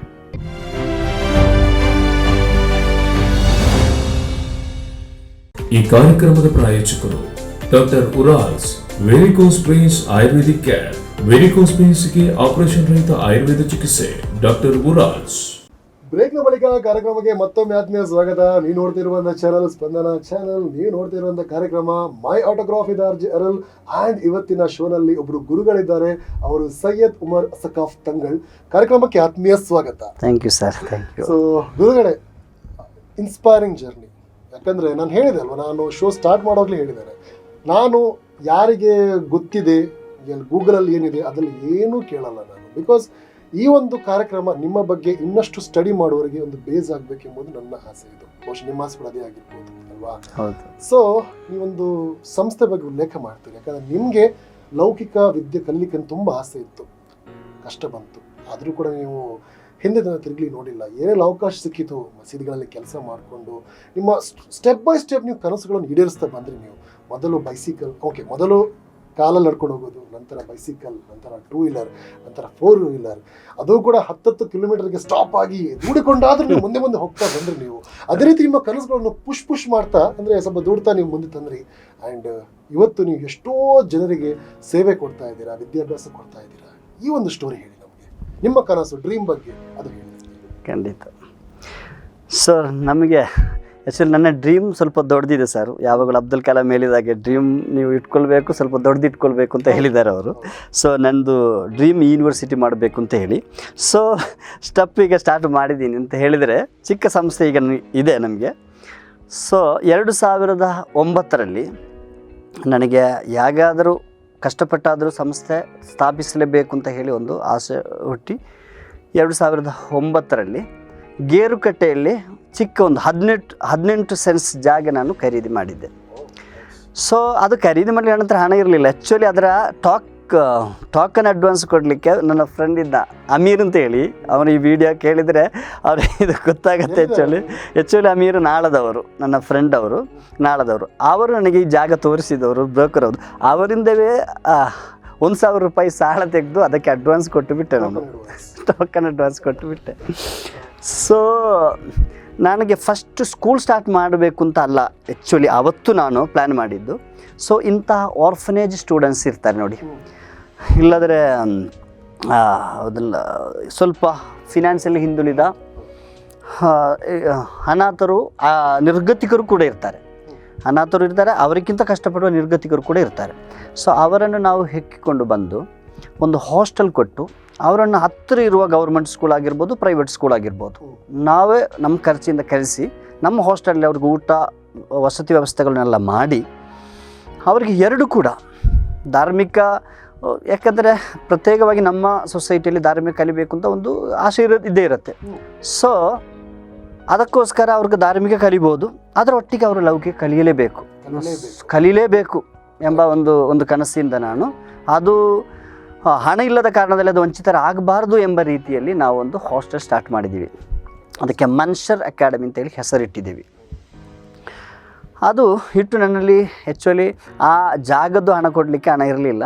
ಸೊ ನಾವು ಅದರ ಶಿಲಾನ್ಯಾಸ ಕಾರ್ಯಕ್ರಮ ಅಂತ ಹೇಳಿ ಇಟ್ಟುಕೊಂಡಿದ್ದೀವಿ. ನಾವು ನಮ್ಮ ಗಣ್ಯರನ್ನು ಅಲ್ಲಿ ಲೋಕಲ್ ಗಣ್ಯರುಗಳನ್ನೆಲ್ಲ ಕರೆದು, ನಾನು ಜಸ್ಟು ಜಾಗ ರಿಜಿಸ್ಟರ್ ಆಗಿಲ್ಲ, ಸೊ ಅದಕ್ಕೆ ಮುಂಚಿತವಾಗಿ ಶಿಲಾನ್ಯಾಸ ಕಾರ್ಯಕ್ರಮ ಅಂತ ಹೇಳಿ ಇಟ್ಕೊಂಡು ನಾನು ದುಬೈಗೆ ಹೋಗಿಬಿಟ್ಟೆ 2009 ಲಾಸ್ಟಲ್ಲಿ. ಫಸ್ಟ್ ನನಗೆ ದುಬೈ. ಅದು ಕೂಡ ನನಗೆ ಒಂದು ಸ್ಪೆಷಲ್ ಹೇಳಬೇಕು, ಅಲ್ಲಿ ನನ್ನೊಂದು ಫ್ರೆಂಡ್ ಹನೀಫ್ ಅಂತ ಹೇಳಿದ್ದಾರೆ. ಅವರು ಫಸ್ಟ್ ನನ್ನದು ಇಂಟರ್ನ್ಯಾಷನಲ್ ಟೂರಿಗೆ ಫಸ್ಟ್ ನನಗೆ ವೀಸಾ ಕೊಟ್ಟವರು, ಅವರು ವಿಸಿಟ್ ವೀಸಾ ಹನೀಫ್ ಅಂತ ಹೇಳಿ. ಈಗ ಕೂಡ ಅವನು ಅಬುದಾಬಿಯಲ್ಲಿದ್ದಾನೆ. ಸೊ ಅವನು ನನಗೆ ವಿಸಿಟ್ ವೀಸಾ ಹಾಕಿ ನಾನು ದುಬೈಗೆ ಹೋಗಿ ಅಲ್ಲಿ ನಮ್ಮ ಫ್ರೆಂಡ್ಸು, ನಮ್ಮ ಕಮ್ಯುನಿಟಿಲಿರೋ ಬೇರೆ ಬೇರೆ ಸಂಘ ಸಂಸ್ಥೆಗಳಿರುತ್ತೆ, ಅವ್ರಿಗೆಲ್ಲ ನಾನು ಹೋಗಿ ಮೀಟಾಗಿ ನಾನು ಹೇಳಿದೆ, ಇಂಥ ಒಂದು ಸಂಸ್ಥೆ ನನಗೆ ಬೆಳೆಸಲು ನನಗೆ ಆಸೆ ಇದೆ, ನಿಮ್ಮ ಫಿನಾನ್ಷಿಯಲ್ ಸಪೋರ್ಟ್ ನೀವು ಮಾಡಲೇಬೇಕು ಅಂತೇಳಿ ಅವರಿಂದ ಡೊನೇಷನ್ ತಗೊಂಡು ಸೊ ನಾನು ಆ ಜಾಗದ್ದು ಹಣ ಎಲ್ಲ ಕೊಟ್ಟು ರೆಕಾರ್ಡ್ ಮಾಡಿಕೊಂಡೆ. ಸೊ ನನಗೆ ಪ್ರತ್ಯೇಕವಾಗಿ ಇಲ್ಲಿ ನೆನಪಿಸಲೇಬೇಕು, ಆವಾಗ ನಮ್ಮ ಬೆಳ್ತಂಗಡಿ ಕಕ್ಕಿಂಜೆಯ ಉಸ್ಮಾನ್ ಹಾಜಿ ಅಂತ ಹೇಳಿ ಒಬ್ಬರಿದ್ದರು. ಅವರ ಗಾಡಿಯಲ್ಲೇ ನನ್ನನ್ನು ಕೂರಿಸಿ ಅವರ ಫ್ರೆಂಡ್ಸಿನ ಹತ್ರ ಎಲ್ಲ ಕರ್ಕೊಂಡು ಹೋಗಿ, ನಮ್ಮ ಬೆಳ್ತಂಗಡಿ ತಾಲೂಕು ಅಂತ ಹೇಳಿದರೆ ಸ್ವಲ್ಪ ಹಿಂದುಳಿದ ತಾಲೂಕು, ಅಲ್ಲಿ ಏನಾದರೂ ಒಂದು ವಿದ್ಯಾಸಂಸ್ಥೆ ಮಾಡಲೇಬೇಕು ಅಂತ ಹೇಳಿ ಎಲ್ಲ ಜನಗಳಿಗೆ ನನಗಿಂತ ಜಾಸ್ತಿ ಅವರೇ ಹೇಳಿಕೊಟ್ಟು, ಅವರ ಫ್ರೆಂಡ್ಸ್ ಸರ್ಕಲಿಂದ ಡೊನೇಷನ್ ಮಾಡಿಕೊಟ್ಟು. ಆದರೆ ನನಗೆ ಒಂದು ದಿವಸ ಫೋನ್ ಮಾಡಿ ಹೇಳ್ತಾರೆ, ನಿಮ್ಮ ಸಂಸ್ಥೆ ನನಗೆ ನೋಡಲಿಕ್ಕೆ ಆಗಿಲ್ಲ, ನನಗೆ ನಿಮ್ಮ ಜಾಗ ಅಲ್ಲಿ ಏನು ನೋಡಲಿಕ್ಕೆ ಆಗಿಲ್ಲ, ನಾನು ನೋಡಲಿಕ್ಕೆ ಆದಷ್ಟು ಬೇಗ ಬರ್ತೇನೆ ಅಂತ ಹೇಳಿದರು. ಒಂದು ದಿವಸ ನಮ್ಮ ಮಂಗಳೂರಲ್ಲಿ ವಿಮಾನ ಅಪಘಾತ ಇತ್ತು. ನನಗೆ ನೆನಪಿಲ್ಲ ಕರೆಕ್ಟಾಗಿ ಡೇಟು. ಸೊ ನನಗೆ ಸಾಯಂಕಾಲ ಫೋನ್ ಬರುತ್ತೆ, ಆ ಫ್ಲೈಟಲ್ಲಿ ಆ ಉಸ್ಮಾನ್ ಹಾಜಿ ಇದ್ದರು ಅಂತ ಹೇಳಿ. ಇದ್ದಾರೆ. ಆವಾಗ ನಾನು ಕಂಪ್ಲೀಟ್ ಟೆನ್ಷನ್ ಆಗಿಬಿಟ್ಟೆ. ಸೊ ಅದು ನನಗೆ ಒಂದು ತುಂಬ ಮರೆಯಲಾರದ ಒಂದು ನೆನಪಾಗಿದೆ. ಸೊ ಮತ್ತು ಅವರು ಏನೋ ಡೆತ್ ಆಗಿಬಿಟ್ರು. ಅವರು ನಾನು ಅದು ಏಕೆ ಹೇಳಿದೆ ಅಂತ ಹೇಳಿದರೆ ಅವರಿಗೆ ಸಂಸ್ಥೆ ಇದು ಬೆಳೆಸಲಿಕ್ಕೆ ಅದಕ್ಕೆ ಆ ಜಾಗ ರಿಜಿಸ್ಟರ್ ಮಾಡಲಿಕ್ಕೆ ತುಂಬ ನನಗೆ ಸಪೋರ್ಟ್ ಮಾಡಿದ್ದರು. ಸೊ ಅದಕ್ಕಿಂತ ನಂತರ ಬೇರೆ ಬೇರೆ ಕಂಟ್ರಿಗೆ ನಾನು ಹೋಗಿದ್ದೆ, ಎಲ್ಲ ಸಪೋರ್ಟ್ ಮಾಡಿಕೊಂಡು ಮತ್ತು ಬೇರೆ ಬೇರೆ ರೀತಿಯಲ್ಲಿ ಎಲ್ಲ ಮಾಡಿಕೊಂಡು ಆ ಸಂಸ್ಥೆಯನ್ನು ಬೆಳೆಸಿದೆ. ಮತ್ತು ನನಗೆ ಹೀಗೆ ಜರ್ನಿ ಮುಂದುವರಿತಾ ಹೋಗುವಾಗ ನಾವು ಕೇವಲ ಒಂದು ಹಾಸ್ಟೆಲ್ ಮಾಡಿದರೆ ಸಾಲದು, ಏನು ಸ್ಕೂಲ್ ಸ್ಟಾರ್ಟ್ ಮಾಡಬೇಕು ಅಂತ ಆಯಿತು ನನಗೆ. 2013ರಲ್ಲಿ ಮನುಷ್ಯರು ಇಂಗ್ಲೀಷ್ ಮೀಡಿಯಂ ಸ್ಟಾರ್ಟ್ ಮಾಡಿಕೊಂಡೆ. ಒಂದು ಚಿಕ್ಕ ಒಂದು ಶೆಡ್ ಥರ ಇರುವ ಒಂದು ಕಟ್ಟಡದಲ್ಲಿ LKG UKG ಸ್ಟಾರ್ಟ್ ಮಾಡಿದೆ. ಇಂಗ್ಲೀಷ್ ಕನ್ನಡ ಆ ಟೈಮ್. ಯಾಕಂದರೆ ಇನ್ನೊಂದು ಏನಂದರೆ ಖಂಡಿತವಾಗಿ ಕನ್ನಡ ಭಾಷೆಯನ್ನು ನಾವು ಕಲಿಬೇಕು, ನಾವು ತುಳು ಭಾಷೆಯನ್ನು ಕಲಿಬೇಕು, ಕೊಂಕಣಿ, ಬ್ಯಾರಿ, ಹಿಂದಿ ಎಲ್ಲ ಭಾಷೆ ಕಲಿಬೇಕು. ಆದರೆ when we go to corporate companies ಅಥವಾ ವಿದೇಶಗಳಿಗೆ ಹೋಗುವಾಗ ಇಂಗ್ಲೀಷ್ನ ಒಂದು ಸ್ವಲ್ಪ ಹೋಲ್ಡ್ ಇದ್ದರೆ ಭಾಳ ಚೆನ್ನಾಗಿರುತ್ತೆ. ಅದು ನಿಮ್ಮ ಈ ಥಾಟ್ ನಿಮಗೆ ಆಗಲೇ ಹೇಗೆ ಬಂತು? ನಿಮಗೆ ಇಂಗ್ಲೀಷ್ ಒಂದು ಕೆಲವೊಂದು ಕಡೆ ನಮಗೆ ಅಗತ್ಯವಾಗಿ ಬೇಕೆಂಬ ಥಾಟ್ ನಿಮಗೆ ಹೇಗೆ ಬಂತು? ನಿಮಗೆ ಏನಾದರೂ ಕಾರಣ ಇರಬೇಕು. Correct sir. ಆ್ಯಕ್ಚುಲಿ ನಾನು ಎ ಎಂಬ ಒಂದು ಲೆಟರ್ ಕೂಡ ಸ್ಕೂಲಲ್ಲಿ ಕಲಿತವನಲ್ಲ. ಈಗ ನಾನು ಇಂಗ್ಲೀಷ್ ಮಾತನಾಡ್ತೀನಿ, ಐ ಕ್ಯಾನ್. ಸೊ ನನಗೆ ಇದರ ಮಹತ್ವ ಅರಿವಾಯಿತು ನಾನು ಇಂಟರ್ನ್ಯಾಷನಲ್ ಟ್ರಾವೆಲ್ ಮಾಡುವಾಗ. ನಾನು 2009ರಲ್ಲಿ ಇಂಟರ್ನ್ಯಾಷನಲ್ ಟ್ರಾವೆಲ್ ಮಾಡೋಕ್ಕೆ ಸ್ಟಾರ್ಟ್ ಮಾಡಿದ್ದೀನಿ. 13 ಕಂಟ್ರಿಗೆ ವಿಸಿಟ್ ಮಾಡಿದ್ದೀನಿ ನಾನು. ಸೊ ನನಗೆ ಕನ್ನಡ ಇಂಪಾರ್ಟೆಂಟೇ, ನಾನು ಬೇಡ ಅಂತ ಹೇಳೋದು. ಕನ್ನಡ ನಮಗೆಲ್ಲರೂ ಕರ್ನಾಟಕದವರು ಪ್ರತಿಯೊಬ್ಬರು ಕನ್ನಡ ಗೊತ್ತಿರಬೇಕು. ಆದರೂ ಕೂಡ ಈಗಿನ ಸಿಚುವೇಷನ್ನಲ್ಲಿ ನಮಗೆ ಇಂಟರ್ನ್ಯಾಷನಲ್ ಟ್ರಾವೆಲಿಂಗ್ ಇಂಪಾರ್ಟೆಂಟ್, ಬೇಕೇ ಬೇಕಾಗತ್ತೆ. ಸೊ ಈಗ ನಮ್ಮ ಇಂಟರ್ನ್ಯಾಷನಲ್ ಕನೆಕ್ಷನ್ ಕೂಡ ಆಗಿದೆ.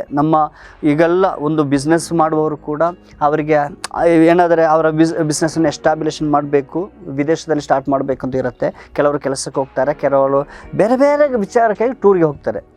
ಸೊ ನಿಮ್ಮ ಮಂಗಳೂರು ಏರ್ಪೋರ್ಟ್ ಬಿಟ್ಟರೆ, ಮಂಗಳೂರು ಏರ್ಪೋರ್ಟ್ ಒಳಗೆ ಹೋದರೂ ಕೂಡ ನಮಗೆ ಕನ್ನಡ ಅಷ್ಟು ಜಾಸ್ತಿ ಕೇಳಲಿಕ್ಕೆ ಸಾಧ್ಯ ಇಲ್ಲ. ಆ್ಯಕ್ಚುಲಿ ಅದು ಹೇಳಲೇಬೇಕಾಗತ್ತೆ ನನಗೆ. ಅಲ್ಲಿ ಕೂಡ ಹಿಂದಿ ಇರುತ್ತೆ, ಇಂಗ್ಲೀಷ್ ಇರುತ್ತೆ. ಸೊ ಕನ್ನಡ ಅಷ್ಟು ನಮಗೆ ಕೇಳಲಿಕ್ಕೆ ಕಷ್ಟವಾಗುತ್ತೆ.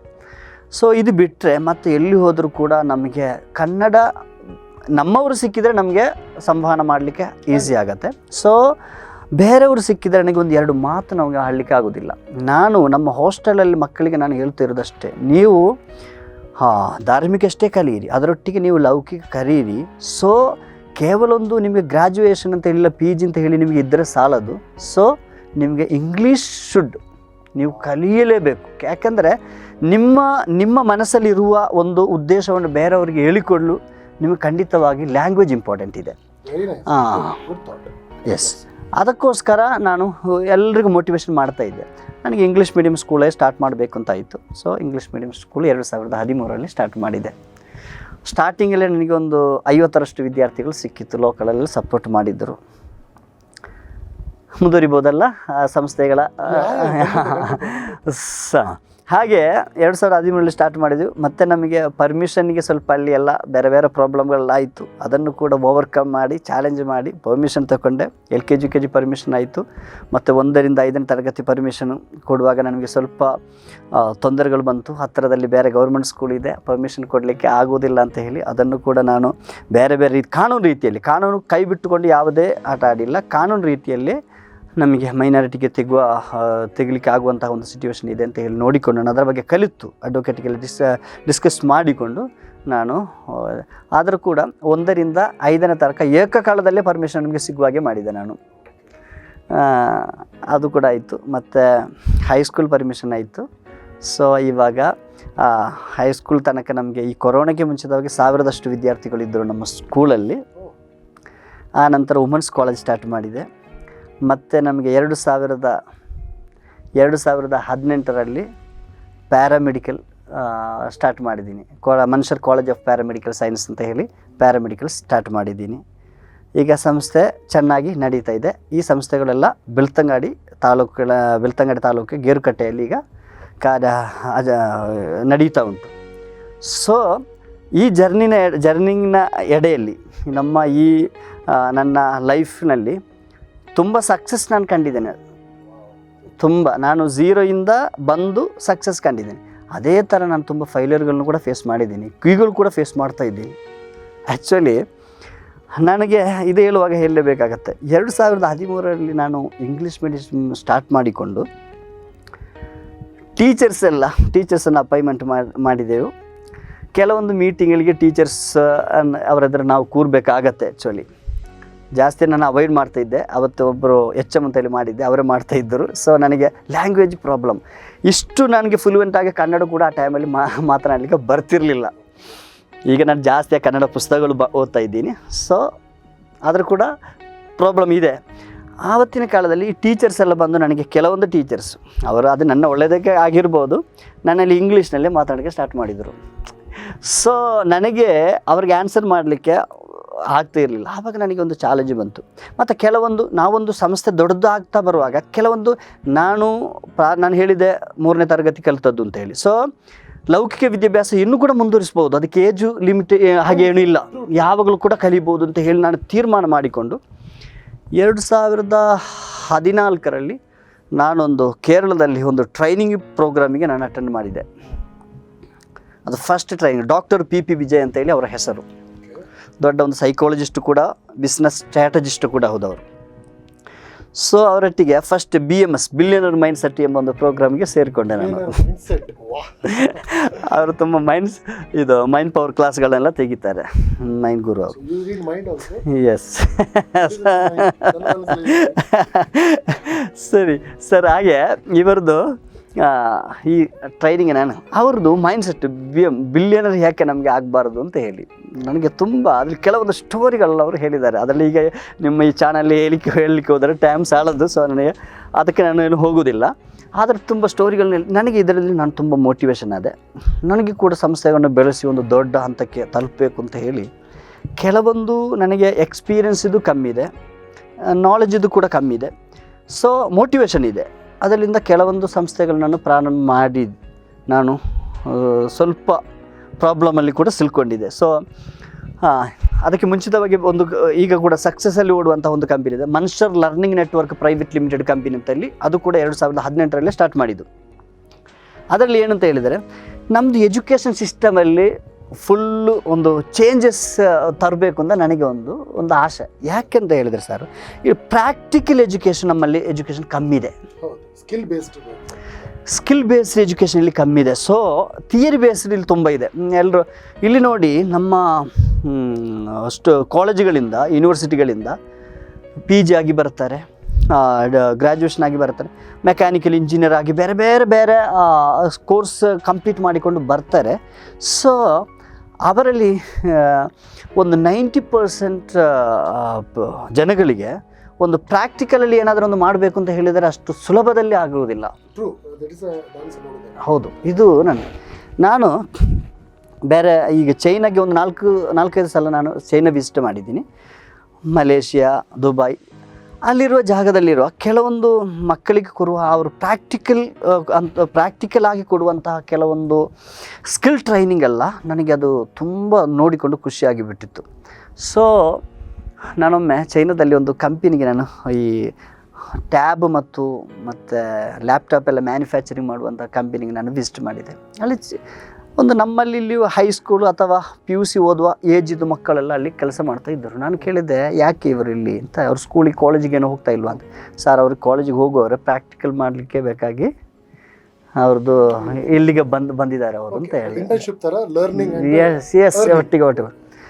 ಸೊ ಇಲ್ಲಿದ್ದು ನಮ್ಮ ಸ್ಕಿಲ್ ಬೇಸ್ಡ್ ಎಜುಕೇಷನ್ ಇಲ್ಲ ಅಂತಲ್ಲ, ಸಿಟಿಗಳಲ್ಲೆಲ್ಲ ಇದೆ. ಸೊ ಗ್ರಾಮೀಣ ಪ್ರದೇಶಗಳೆಲ್ಲ ಅಲ್ಲದು ಸ್ವಲ್ಪ ಕಮ್ಮಿ ಇದೆ. ಸೊ ಅದಕ್ಕೋಸ್ಕರ ನಾನು ಈ ಫಿನ್ಲ್ಯಾಂಡ್ ಎಜುಕೇಷನ್ ಸಿಸ್ಟಮ್ ನಾನು ತುಂಬ ಸ್ಟಡಿ ಮಾಡಿದ್ದೀನಿ. ಅಲ್ಲಿ ತುಂಬ ಮತ್ತು ಈ ಚಿಕ್ಕ ಮಕ್ಕಳಿಗೆ ಸಿಗಬೇಕಂತ ಕೆಲವೊಂದು ಅವ್ರದ್ದು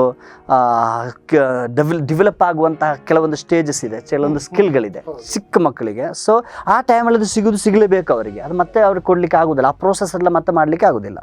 ಇದನ್ನೆಲ್ಲ ಗಮನದಲ್ಲಿ ಇಟ್ಟುಕೊಂಡು ನಾನೊಂದು ನ್ಯೂ ಮೆಥಡಲ್ಲಿ ಒಂದು ಪ್ರೀ ಸ್ಕೂಲ್, ನರ್ಸರಿ, ಅದು ಒಂದು ಬ್ರ್ಯಾಂಡ್ ನ್ಯೂಬಿ ಅಂತ ಹೇಳಿ ಒಂದು ಬ್ರ್ಯಾಂಡ್ ಮಾಡಿಕೊಂಡು ಫ್ರ್ಯಾಂಚೈಸ್ ಕೊಡಲಿಕ್ಕೆ ಸ್ಟಾರ್ಟ್ ಮಾಡಿದ್ದೀವಿ. ಒಂದು 30ರಷ್ಟು ಫ್ರ್ಯಾಂಚೈಸ್ ಆಲ್ ಕರ್ನಾಟಕದಲ್ಲಿ ಕೊಟ್ಟು ಒಳ್ಳೆಯದಲ್ಲಿ ನಡೀತಾ ಇತ್ತು. ಆವಾಗ ಕೊರೋನಾ ಬಂತು ಮತ್ತು ಈ ಚಿಕ್ಕ ಮಕ್ಕಳಿಗೆ ಸ್ಕೂಲ್ಗೆಲ್ಲ ಬರಲಿಕ್ಕೆ, ದೊಡ್ಡ ಮಕ್ಕಳಿಗೆ ಕೂಡ ಆಗಿಲ್ಲ. ಸೊ ಚಿಕ್ಕ ಮಕ್ಕಳಿಗೆ ಆನ್ಲೈನ್ ಕೂಡ ಅಷ್ಟು ಎಫೆಕ್ಟಿವ್ ಆಗಿಲ್ಲ. ಸೊ ನನಗೆ ಅದರಲ್ಲಿ ಹೋಪ್ ಇದೆ. ಆಫ್ಟರ್ ಕೊರೋನಾ ನಮಗೆ ಅದು ಬಿಲ್ಡ್ ಮಾಡಲಿಕ್ಕೆ ಇಂಟರ್ನ್ಯಾಷನಲ್ ಲೆವೆಲಲ್ಲಿ ಆ ಬ್ರ್ಯಾಂಡನ್ನು ತಲುಪಿಸಲಿಕ್ಕೆ ಆಗುತ್ತೆ ಅಂತ ಒಂದು ನಿರೀಕ್ಷೆ ಇದೆ. ಸೊ ಅದರೊಟ್ಟಿಗೆ ನಾನು ಮತ್ತೊಂದಕ್ಕೆ ಕೈ ಹಾಕಿದ್ದೇನೆ. ಅದು ಆ್ಯಕ್ಚುಲಿ ನಮ್ಮ ಜೀವನದಲ್ಲಿ ಕೆಲವೊಂದು ಮಿಸ್ಟೇಕ್ಗಳು ಬರ್ತವೆ ನಮಗೆ ಕಲೀಲಿಕ್ಕೆ ಬೇಕಾಗಿ.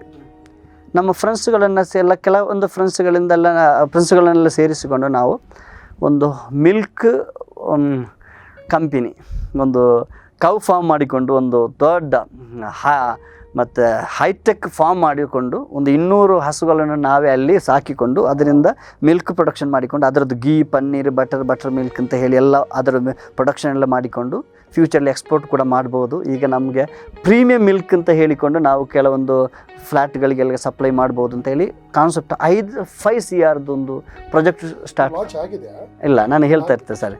ನಾವು ಒಂದು 5 CRದ್ದು ಒಂದು ಪ್ರಾಜೆಕ್ಟ್ ಮಾಡಲಿಕ್ಕೆ ನಾವು ಪ್ರಾಜೆಕ್ಟ್ ರಿಪೋರ್ಟ್ ಎಲ್ಲ ಮಾಡಿಕೊಂಡು ನಾನು ಬೇರೆ ಒಂದೆಲ್ಲ ಫಂಡ್ ಎಲ್ಲ ತೆರೆಸಿ 3.5 CR ಆಲ್ರೆಡಿ ಇನ್ವೆಸ್ಟ್ ಆಗಿದೆ, ಜಾಗ ಮಾಡಿದ್ದೀವಿ, ಎಲ್ಲ ಮಾಡಿದ್ದೇವೆ. ಸೊ ಆ ಟೈಮಲ್ಲಿ ನನಗೆ ಬೇರೆ ಪ್ರಾಬ್ಲಮ್ಗಳು ಕೂಡ ಬಂತು. ಅದರೊಟ್ಟಿಗೆ ನಮಗೆ ಫಂಡು ಕೂಡ ಸ್ವಲ್ಪ ಪ್ರಾಬ್ಲಮ್ ಆಯಿತು. ಸೊ ಒಟ್ಟಿಗೆ ಕೊರೋನಾ ಕೂಡ ಬಂತು. ಅದು ಲಾಂಚ್ ಮಾಡಲಿಕ್ಕೆ ಆಗಿಲ್ಲ, ಅದೊಂದು ಡೆಡ್ ಮನಿ ಆಗಿತ್ತು. ಅದು ಆ್ಯಕ್ಚುಲಿ ನಾನೊಂದು ಎಜುಕೇಷನ್ ಸೆಗ್ಮೆಂಟಲ್ಲಿ ಕೆಲಸ ಮಾಡುವವನು ನಾನು, ಅದು ಕೂಡ ನಾನು ಒಳ್ಳೆ ಇದರಲ್ಲಿ ಮಾಡಿದ್ದು. ಸೊ ಅದರಿಂದ ಬರುವ ಇನ್ಕಮಿಂದ ಒಂದು ಪಾರ್ಟ್ ಅನಾಥ ಮತ್ತು ನಿರ್ಗತಿಕ ಮಕ್ಕಳಿಗಾಗಿ ನಮಗೆ ಸೇವೆಗೆ ಇಟ್ಕೊಳ್ಳೋಣ, ಮತ್ತು ನಮ್ಮ ಸಂಸ್ಥೆಗೆ ಇನ್ಕಮ್ ಏನಾದರೂ ಸೋರ್ಸ್ ಕೂಡ ಆಗ್ಬೋದು. ಸೊ ಮತ್ತು ಇನ್ವೆಸ್ಟರ್ಸ್ಗೆ ಕೂಡ ಬೆನಿಫಿಟ್ ಆಗುತ್ತೆ, ಮತ್ತು ತುಂಬ ಜನಕ್ಕೆ ಕೆಲಸ ಕೂಡ ಕೊಡಲಿಕ್ಕೆ ಆಗುತ್ತೆ ಅಂತ ಒಳ್ಳೆ ಒಂದು ಕಾನ್ಸೆಪ್ಟ್ ಇಟ್ಕೊಂಡು ನಾವು ಪ್ರಾರಂಭ ಮಾಡಿದ್ದು. ಸೊ ಅದು ಸಕ್ಸಸ್ ಆಗಿಲ್ಲ, ಫೈಲ್ ಆಗಿದೆ. ಅದು ನಾನು ಎಲ್ಲೋ ನಮ್ಮ ಲೈಫಲ್ಲಿ ಸಕ್ಸಸ್ ಆಗೋದಿಲ್ಲ, ಕೆಲವೊಂದು ಫೈಲರ್ ಆಗುತ್ತೆ. ಅದರಿಂದ ನಾವು ಕೆಲವೊಂದು ಪಾಠಗಳನ್ನು ಕಲಿತೀವಿ. ನಾನು ತುಂಬ ಪಾಠ ಕಲಿತಿದ್ದೀನಿ ಅದರಲ್ಲಿ. ಸೊ ಮುಂದಿನ ನಮ್ಮ ಜೀವಕ್ಕೆ ಅದೊಂದು ತುಂಬ ಪಾಠ ತಂದು ಕೊಟ್ಟಿದೆ ನನಗೆ. ಇನ್ಶಾಅಲ್ಲಾ ಇದು ಆದಷ್ಟು ಬೇಗ ಶುರುವಾಗಲಿ, ಉದ್ಯೋಗ ಸೃಷ್ಟಿಯಾಗಲಿ ಅಂತ ಹಾರೈಸ್ತಿದ್ದೇನೆ. Thank you. ಇನ್ನಷ್ಟು ಮಾತಾಡೋಣ. ನಮ್ಮ ಸೈಯದ್ ಉಮರ್ ಅಸಕಫ್ ತಂಗಳವರ ಜೊತೆ ವಾಪಸ್ ಬರ್ತೇನೆ ಒಂದು ಸಣ್ಣ ಬ್ರೇಕ್ ನಂತರ. ಈ ಕಾರ್ಯಕ್ರಮದ ಪ್ರಾಯೋಜಕರು doctor Urals varicose veins ayurvedic care. Varicose ವೇನ್ಸ್ಗೆ ಆಪರೇಷನ್ ರಹಿತ ಆಯುರ್ವೇದ ಚಿಕಿತ್ಸೆ ಡಾಕ್ಟರ್ ಉರಾಲ್ಸ್.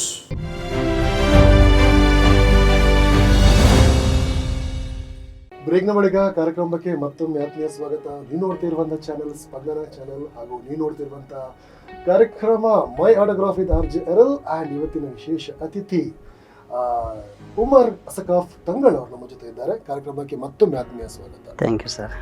ನಾನು ಮೊದಲೇ ಹೇಳಿದೆ, ನಾನು ಈ ಕಾರ್ಯಕ್ರಮದಲ್ಲಿ ನಾನು ಏನು ಪ್ರಿಪೇರ್ ಮಾಡೋದಿಲ್ಲ.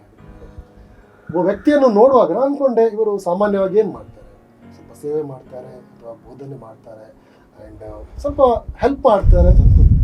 ಈ ಮನುಷ್ಯ, ಈ ಗುರುಗಳ ಒಂದು ವಿಷನ್ ಬಗ್ಗೆ ಕೇಳುವಾಗ ಐ ವಾಸ್ ಲೈಕ್ ಇಂಪ್ರೆಸ್ಡ್.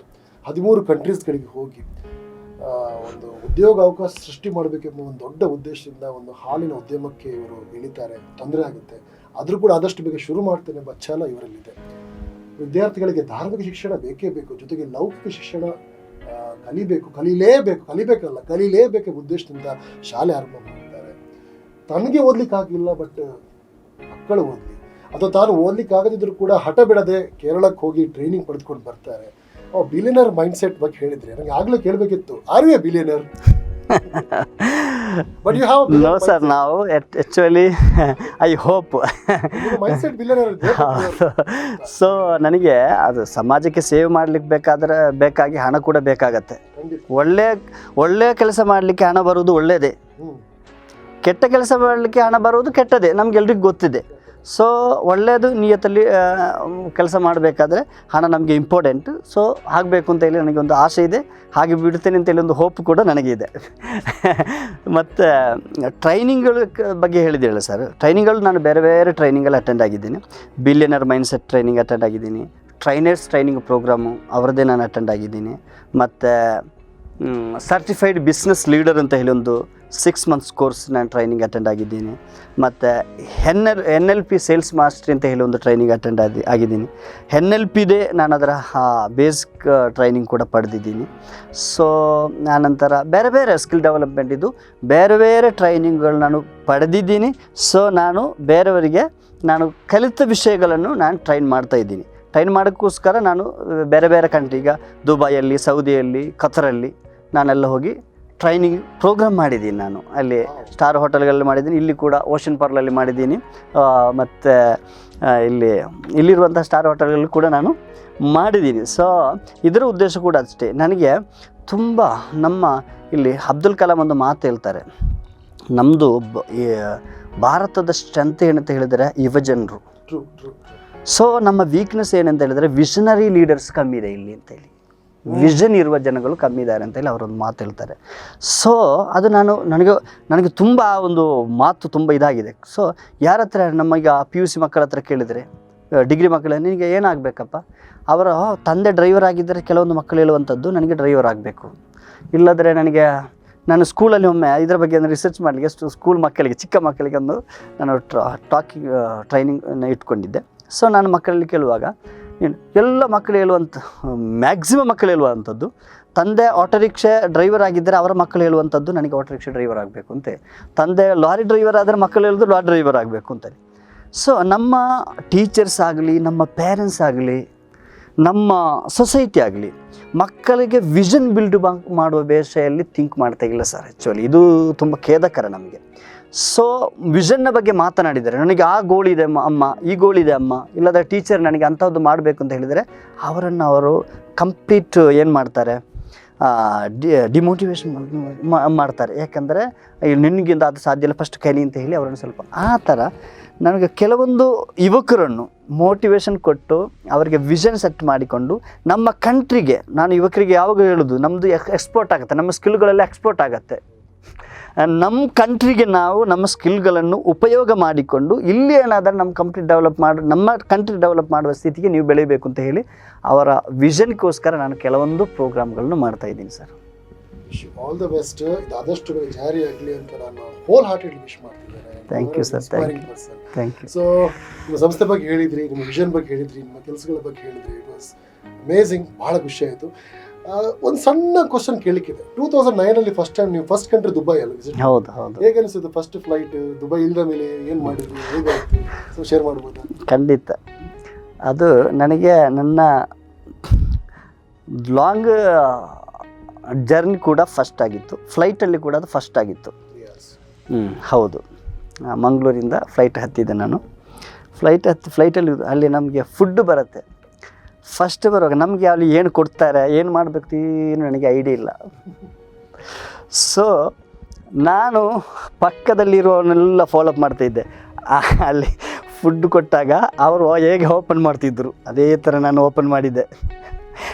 ಅವರು ಏನು ಫಸ್ಟ್ ಯೂಸ್ ಮಾಡಿದರು, ಸೊ ಅವರು ಲಾಸ್ಟ್ ತಿನ್ನಬೇಕಾದ್ರೂ ಅವರು ಫಸ್ಟ್ ತಿಂದುಬಿಟ್ರು, ನಾನು ಕೂಡ ಫಸ್ಟೇ ತಿಂದುಬಿಟ್ಟೆ. ಹೆಚ್ಚು ಅಲ್ಲ, ಇದೊಂದು ಹೆಚ್ಚು ನನಗೆ ಯಾವಾಗಲೂ ನೆನಪಾಗುವಂಥ ಒಂದು ಸಿಚುವೇಶನ್. ಸೊ ಆ ಥರ ನನಗೆ ನಮ್ಗೆ ಗೊತ್ತಿಲ್ಲದ ಒಂದು ವಿಷಯ, ಫ್ಲೈಟಲ್ಲಿ ಕೂಡ ಫಸ್ಟು, ಲಾಂಗ್ ಜರ್ನಿ ಕೂಡ ಫಸ್ಟು, ಆ ಥರ ನಾನು ಅದೊಂದು ಎಕ್ಸ್ಪೀರಿಯನ್ಸ್ ಇತ್ತು. ಮತ್ತು ನಾನು ಹೋಗಿ ಏರ್ಪೋರ್ಟಲ್ಲಿ ಇಳಿದ ತಕ್ಷಣ ನನ್ನ ಫ್ರೆಂಡ್ ಬಂದು ನನ್ನ ಕರ್ಕೊಂಡು ಹೋದರು.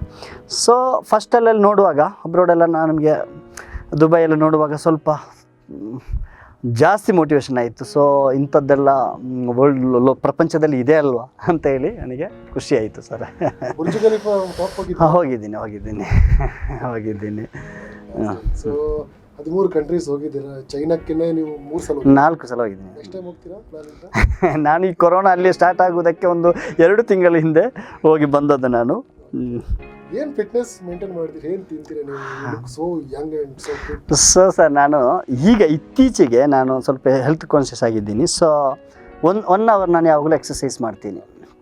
ಬೆಳಿಗ್ಗೆ ನಾನೊಂದು 5 ಗಂಟೆ ಮುಂಚೆವೇ ಎದ್ದು ಹೇಳ್ತೀನಿ.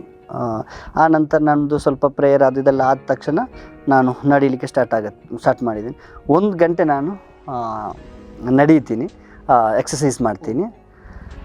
ಆನಂತರ ಮತ್ತು ಬುಕ್ ರೀಡ್ ಮಾಡ್ತೀನಿ ನಾನು. ಸೊ ಒಂದು ದಿವಸದಲ್ಲಿ ಕಮ್ಮಿ ಆದರೆ ಒಂದು ಅರ್ಧ ಗಂಟೆ 1 ಗಂಟೆ ಎಲ್ಲ ಬುಕ್ ರೀಡ್ ಮಾಡ್ತೀನಿ. ಸೊ ಫುಡ್ಡಿದ್ದು ನೀವು ಕೇಳಿದ ಫಸ್ಟೆಲ್ಲ ನಾನು ಒಂದು 2 ವರ್ಷದ ಹಿಂದೆಲ್ಲ ಅಷ್ಟು ನಾನು ಫುಡ್ಡಿದ್ದು ಬಗ್ಗೆ ಅಷ್ಟು ಜಾಗೃತ ಮಾಡಿಕೊಂಡಿರಲಿಲ್ಲ. ಇವಾಗ ನಾನೊಂದು ಮೆನು ಇಟ್ಕೊಂಡಿದ್ದೀನಿ. ಸೊ ಜಾಸ್ತಿ ವೆಜ್ ಯೂಸ್ ಮಾಡ್ತೀನಿ, ಜಾಸ್ತಿ ವೆಜ್. ನಾನ್ ವೆಜ್ ಇಲ್ಲ ಅಂತಲ್ಲ, ಕಮ್ಮಿ, ಮನೆಯಲ್ಲಿ ಬಂದರೆ ತಗೊಳ್ಳೇಬೇಕಾಗತ್ತೆ. ಸೊ ಕಮ್ಮಿ ತಗೊಳ್ತೀನಿ, ಜಾಸ್ತಿಯಾಗಿ ವೆಜ್ ಯೂಸ್ ಮಾಡ್ತಾಯಿದ್ದೀನಿ ನಾನು ಇವಾಗ. ಒಂದು ಜರ್ನಿ ಬಗ್ಗೆ ಹಂಚ್ಕೊಂಡಿದ್ದೀರಾ, ಬಾಲ್ಯ, ನಿಮ್ಮ ಕೆಲಸಗಳು, ನಿಮ್ಮ ಓದು, ನಿಮ್ಮ ವಿಷನ್, ನಿಮ್ಮ ಡ್ರೀಮ್, ನಿಮ್ಮ ಏಮ್ ಎಲ್ಲ ಮಾಡಿದ್ದೀರಾ. ನೀವು ಎಲ್ಲ ಶೇರ್ ಮಾಡಿ ಭಾಳ ಖುಷಿ ಆಯಿತು. ಈಗ ಕೊನೆಯದಾಗಿ ಈ ಒಂದು ಕಾರ್ಯಕ್ರಮದಲ್ಲಿ ಇಷ್ಟೆಲ್ಲ ಶೇರ್ ಮಾಡಿ ಹೇಗೆ ಅನಿಸಿತು, ಇವತ್ತಿನ ಶೋ ಹೇಗೆ ಅನಿಸಿತು? ಯಾಕಂದರೆ ಇದನ್ನು ನೋಡುವವರ ಸಂಖ್ಯೆ ನಿಮ್ಮ ಸ್ಟೂಡೆಂಟ್ಸ್ಗಳು ಜಾಸ್ತಿ ಇರ್ತಾರೆ. ಸೊ ಹೇಗೆ ಅನಿಸ್ತು ಅಂತ ನಿಮಗೆ? ಆ್ಯಕ್ಚುಲಿ ಸರ್, ನನಗೆ ಮೊನ್ನೆ ನಿಮ್ಮೊಂದು ಪ್ರೋಗ್ರಾಮ್ ಕೂಡ ನಾನು ನೋಡಿದ್ದೆ. ಸೊ ಇವತ್ತು ನನ್ನನ್ನು ಕೂಡ ನೀವು ಕರೆದಿದ್ದೀರಿ. ಸೊ ಇದು ನಮ್ಮ ಈಗಿನ ಪರಿಸ್ಥಿತಿಯಲ್ಲಿ ಬೇಕಾಗುವಂತಹ ಒಂದು ಕಾರ್ಯಕ್ರಮ. ಯಾಕೆಂತ ಕೇಳಿದರೆ ಜಾಸ್ತಿ ಜನ ಪುಸ್ತಕ ಓದುವುದಿಲ್ಲ. ಸೊ ಒಬ್ಬರ ಲೈಫಿಂದ ತುಂಬ ಸ್ಟೋರಿ ಕೇಳಿ ಕಲೀಲಿಕ್ಕೆ ಇಷ್ಟಪಡ್ತಾ ಇದ್ದಾರೆ. ಸೊ ಈಗ ನಾನು ಟ್ರೈನಿಂಗಲ್ಲಿ ಟಾಕ್ ಕೊಡುವಾಗ ತುಂಬ ಥಿಯರೀಸ್ ಹೇಳುವಾಗ ಯಾರಿಗೆ ಕೂಡ ಅಷ್ಟು ಇಂಟ್ರೆಸ್ಟ್ ಬರೋದಿಲ್ಲ. ಸೊ ನನ್ನ ಲೈಫಿನ ಬಗ್ಗೆ ಹೇಳುವಾಗ ತುಂಬ ಕ್ಯೂರಿಯಾಸಿಟಿಯಲ್ಲಿ ಕೇಳ್ತಾರೆ. ಸೊ ಅಂತಹ ಒಂದು ವಾತಾವರಣ ನೀವು ಸೃಷ್ಟಿ ಮಾಡಿದ್ದೀರಾ ಇಲ್ಲಿ. ಈಗ ನಾನು ಬರುವಾಗ ಕೂಡ ಕೆಲವೊಂದು ನಾನು ಹೇಳಿದ್ದೆಲ್ಲ ಎಲ್ಲದರಲ್ಲಿ ನನಗೆ ಸಕ್ಸಸ್ ಆಗಿದೆ ಅಂತ ಹೇಳಲಿಕ್ಕೆ ಇಲ್ಲ. ನಾನು ಸಕ್ಸಸ್ಗೆ ಹೋಗುವ ಒಂದು ದಾರಿಯಲ್ಲಿ ಇದ್ದೀನಿ ಅಷ್ಟೇ. ಹೋಗಬೇಕು, ಅಲ್ಲಾಹನು ಅದಕ್ಕೆ ಅವಸರ ಕೊಡ್ತಾನೆ ಎಂಬ ವಿಶ್ವಾಸ, ಬಿಲೀಫ್ ನನಗಿದೆ. ಸೊ ಈ ಜರ್ನಲ್ಲಿ ಕೂಡ ತುಂಬ ನಾನು ಸೋಲ್ವಿ ಅನುಭವಿಸಿದ್ದೇನೆ. ಸೊ ನಮ್ಮವರು ಏನು ಮಾಡ್ತಾರೆ, ಒಂದು ಸೋಲ್ ಬಂದು ಬಿಟ್ಟರೆ ಮತ್ತೆ ನನ್ನದು ಎಲ್ಲ ಮುಗೀತು ಅಂತ ಹೇಳಿ ಮೂಲೆಗೆ ಸೇರಿಕೊಳ್ತಾರೆ. ಸೊ ಇಂಥ ಝೀರೋದಿಂದ ಬಂದು ಏನಾದರೂ ಮಾಡಬೇಕು ಅಂತ ಗಮನದಲ್ಲಿಟ್ಕೊಂಡು ಮಾಡುವ ಕೆಲವರನ್ನು ಕರೆದು ನೀವು ಮಾತನಾಡಿದರೆ, ಸೊ ಇದರಿಂದ ಇದು ಕೇಳಿ ಕೆಲವರಿಗೆ ಒಂದು ಮೋಟಿವೇಶನ್ ಆಗಲಿಕ್ಕೂ ಅವರ ಲೈಫನ್ನು ಒಳ್ಳೆಯದು ಮಾಡಲಿಕ್ಕೆ ಒಂದು ಅವಸರ ಆಗೇ ಆಗತ್ತೆ. ಸೊ ನೀವು ಒಳ್ಳೆಯ ಒಂದು ಕಾರ್ಯಕ್ರಮ ಮಾಡ್ತಾಯಿದ್ದೀರಿ ಸರ್. ಯಾವಾಗಲೂ ಕೂಡ ನಮ್ಮ ಬೆಂಬಲ, ನಮ್ಮ ಸಪೋರ್ಟು ನಿಮ್ಮೊಟ್ಟಿಗಿದೆ ಅಂತ ಹೇಳಿ ನಾನು ಈ ಚಾನಲ್ ಮುಖಾಂತರ ಹೇಳಲಿಕ್ಕೆ ಇಷ್ಟಪಡ್ತಾ ಇದ್ದೀನಿ. Thank you so much. Wow, Syed Umar Asakaf Thangal ಅವ್ರ ಜೊತೆ ನಾನು ಮಾತಾಡಿದೆ. ಗುರುಗಳ ಸ್ಥಾನದಲ್ಲಿರುವಂಥ ಒಬ್ಬ ನಿಷ್ಠಾವಂತ ವಿದ್ಯಾರ್ಥಿ. ಯಾಕಂದರೆ ನಾವು ಕಲಿಕೆ ಅನ್ನೋದು ನಿರಂತರವಾದ ಪ್ರಕ್ರಿಯೆ. ಅದು ಕಲಿತು ಮುಗೀತು ಅಂತಿಲ್ಲ, ಪ್ರತಿದಿನ ಕಲಿತಾ ಇರಬೇಕು. ಅದೇ ರೀತಿ ಇಷ್ಟೊಂದು ಡ್ರೀಮ್ಸ್, ಇಷ್ಟೊಂದು ವಿಷನ್, ಇಷ್ಟೊಂದು ಏಮ್, ಇಷ್ಟೊಂದು ಗುರಿಗಳು, ಇಷ್ಟೊಂದು ಆಸೆಗಳು, ಇಷ್ಟೊಂದು ಮಹತ್ವಾಕಾಂಕ್ಷೆಗಳು ಇಟ್ಟುಕೊಂಡು ಇಷ್ಟೊಂದು ಸಿಂಪಲ್ ಲೈಫನ್ನು ಬದುಕಿ ಎಲ್ಲರಿಗೂ ಇನ್ಸ್ಪೈರ್ ಮಾಡ್ತಿದ್ದಾರೆ ನಮ್ಮ ಉಮರ್ ತಂಗಳವರು. ಅವ್ರ ಜರ್ನಿಗೆ ನಾನು ಶುಭಾರೈಸ್ತಿದ್ದೇನೆ. ತುಂಬ ಒಂದು ಇನ್ಸ್ಪೈರಿಂಗ್ ಜರ್ನಿ ಬರುತ್ತೆ, ಒಳ್ಳೆಯದಾಗಲಿ ಅಂತ ಹೇಳ್ತಾ ಅವರು ಪ್ರಾಮಿಸ್ ಮಾಡಿದ್ದಾರೆ ನನಗೆ ಊದು ಕೊಡ್ತಾರಂತ. ಆ ಊದು ಯಾವಾಗ ಬರುತ್ತೆ ಅಂತ ಕೂಡ ಕಾಯ್ತಾ ಸಿಗೋಣ ಮುಂದಿನ ಭಾನುವಾರ, ಮುಂದಿನ ಸಂಚಿಕೆಯಲ್ಲಿ. ಅಲ್ಲಿವರೆಗೆ ನೋಡ್ತಾ ಇರಿ ಸ್ಪಂದನ ಚಾನಲ್. ಧನ್ಯವಾದ.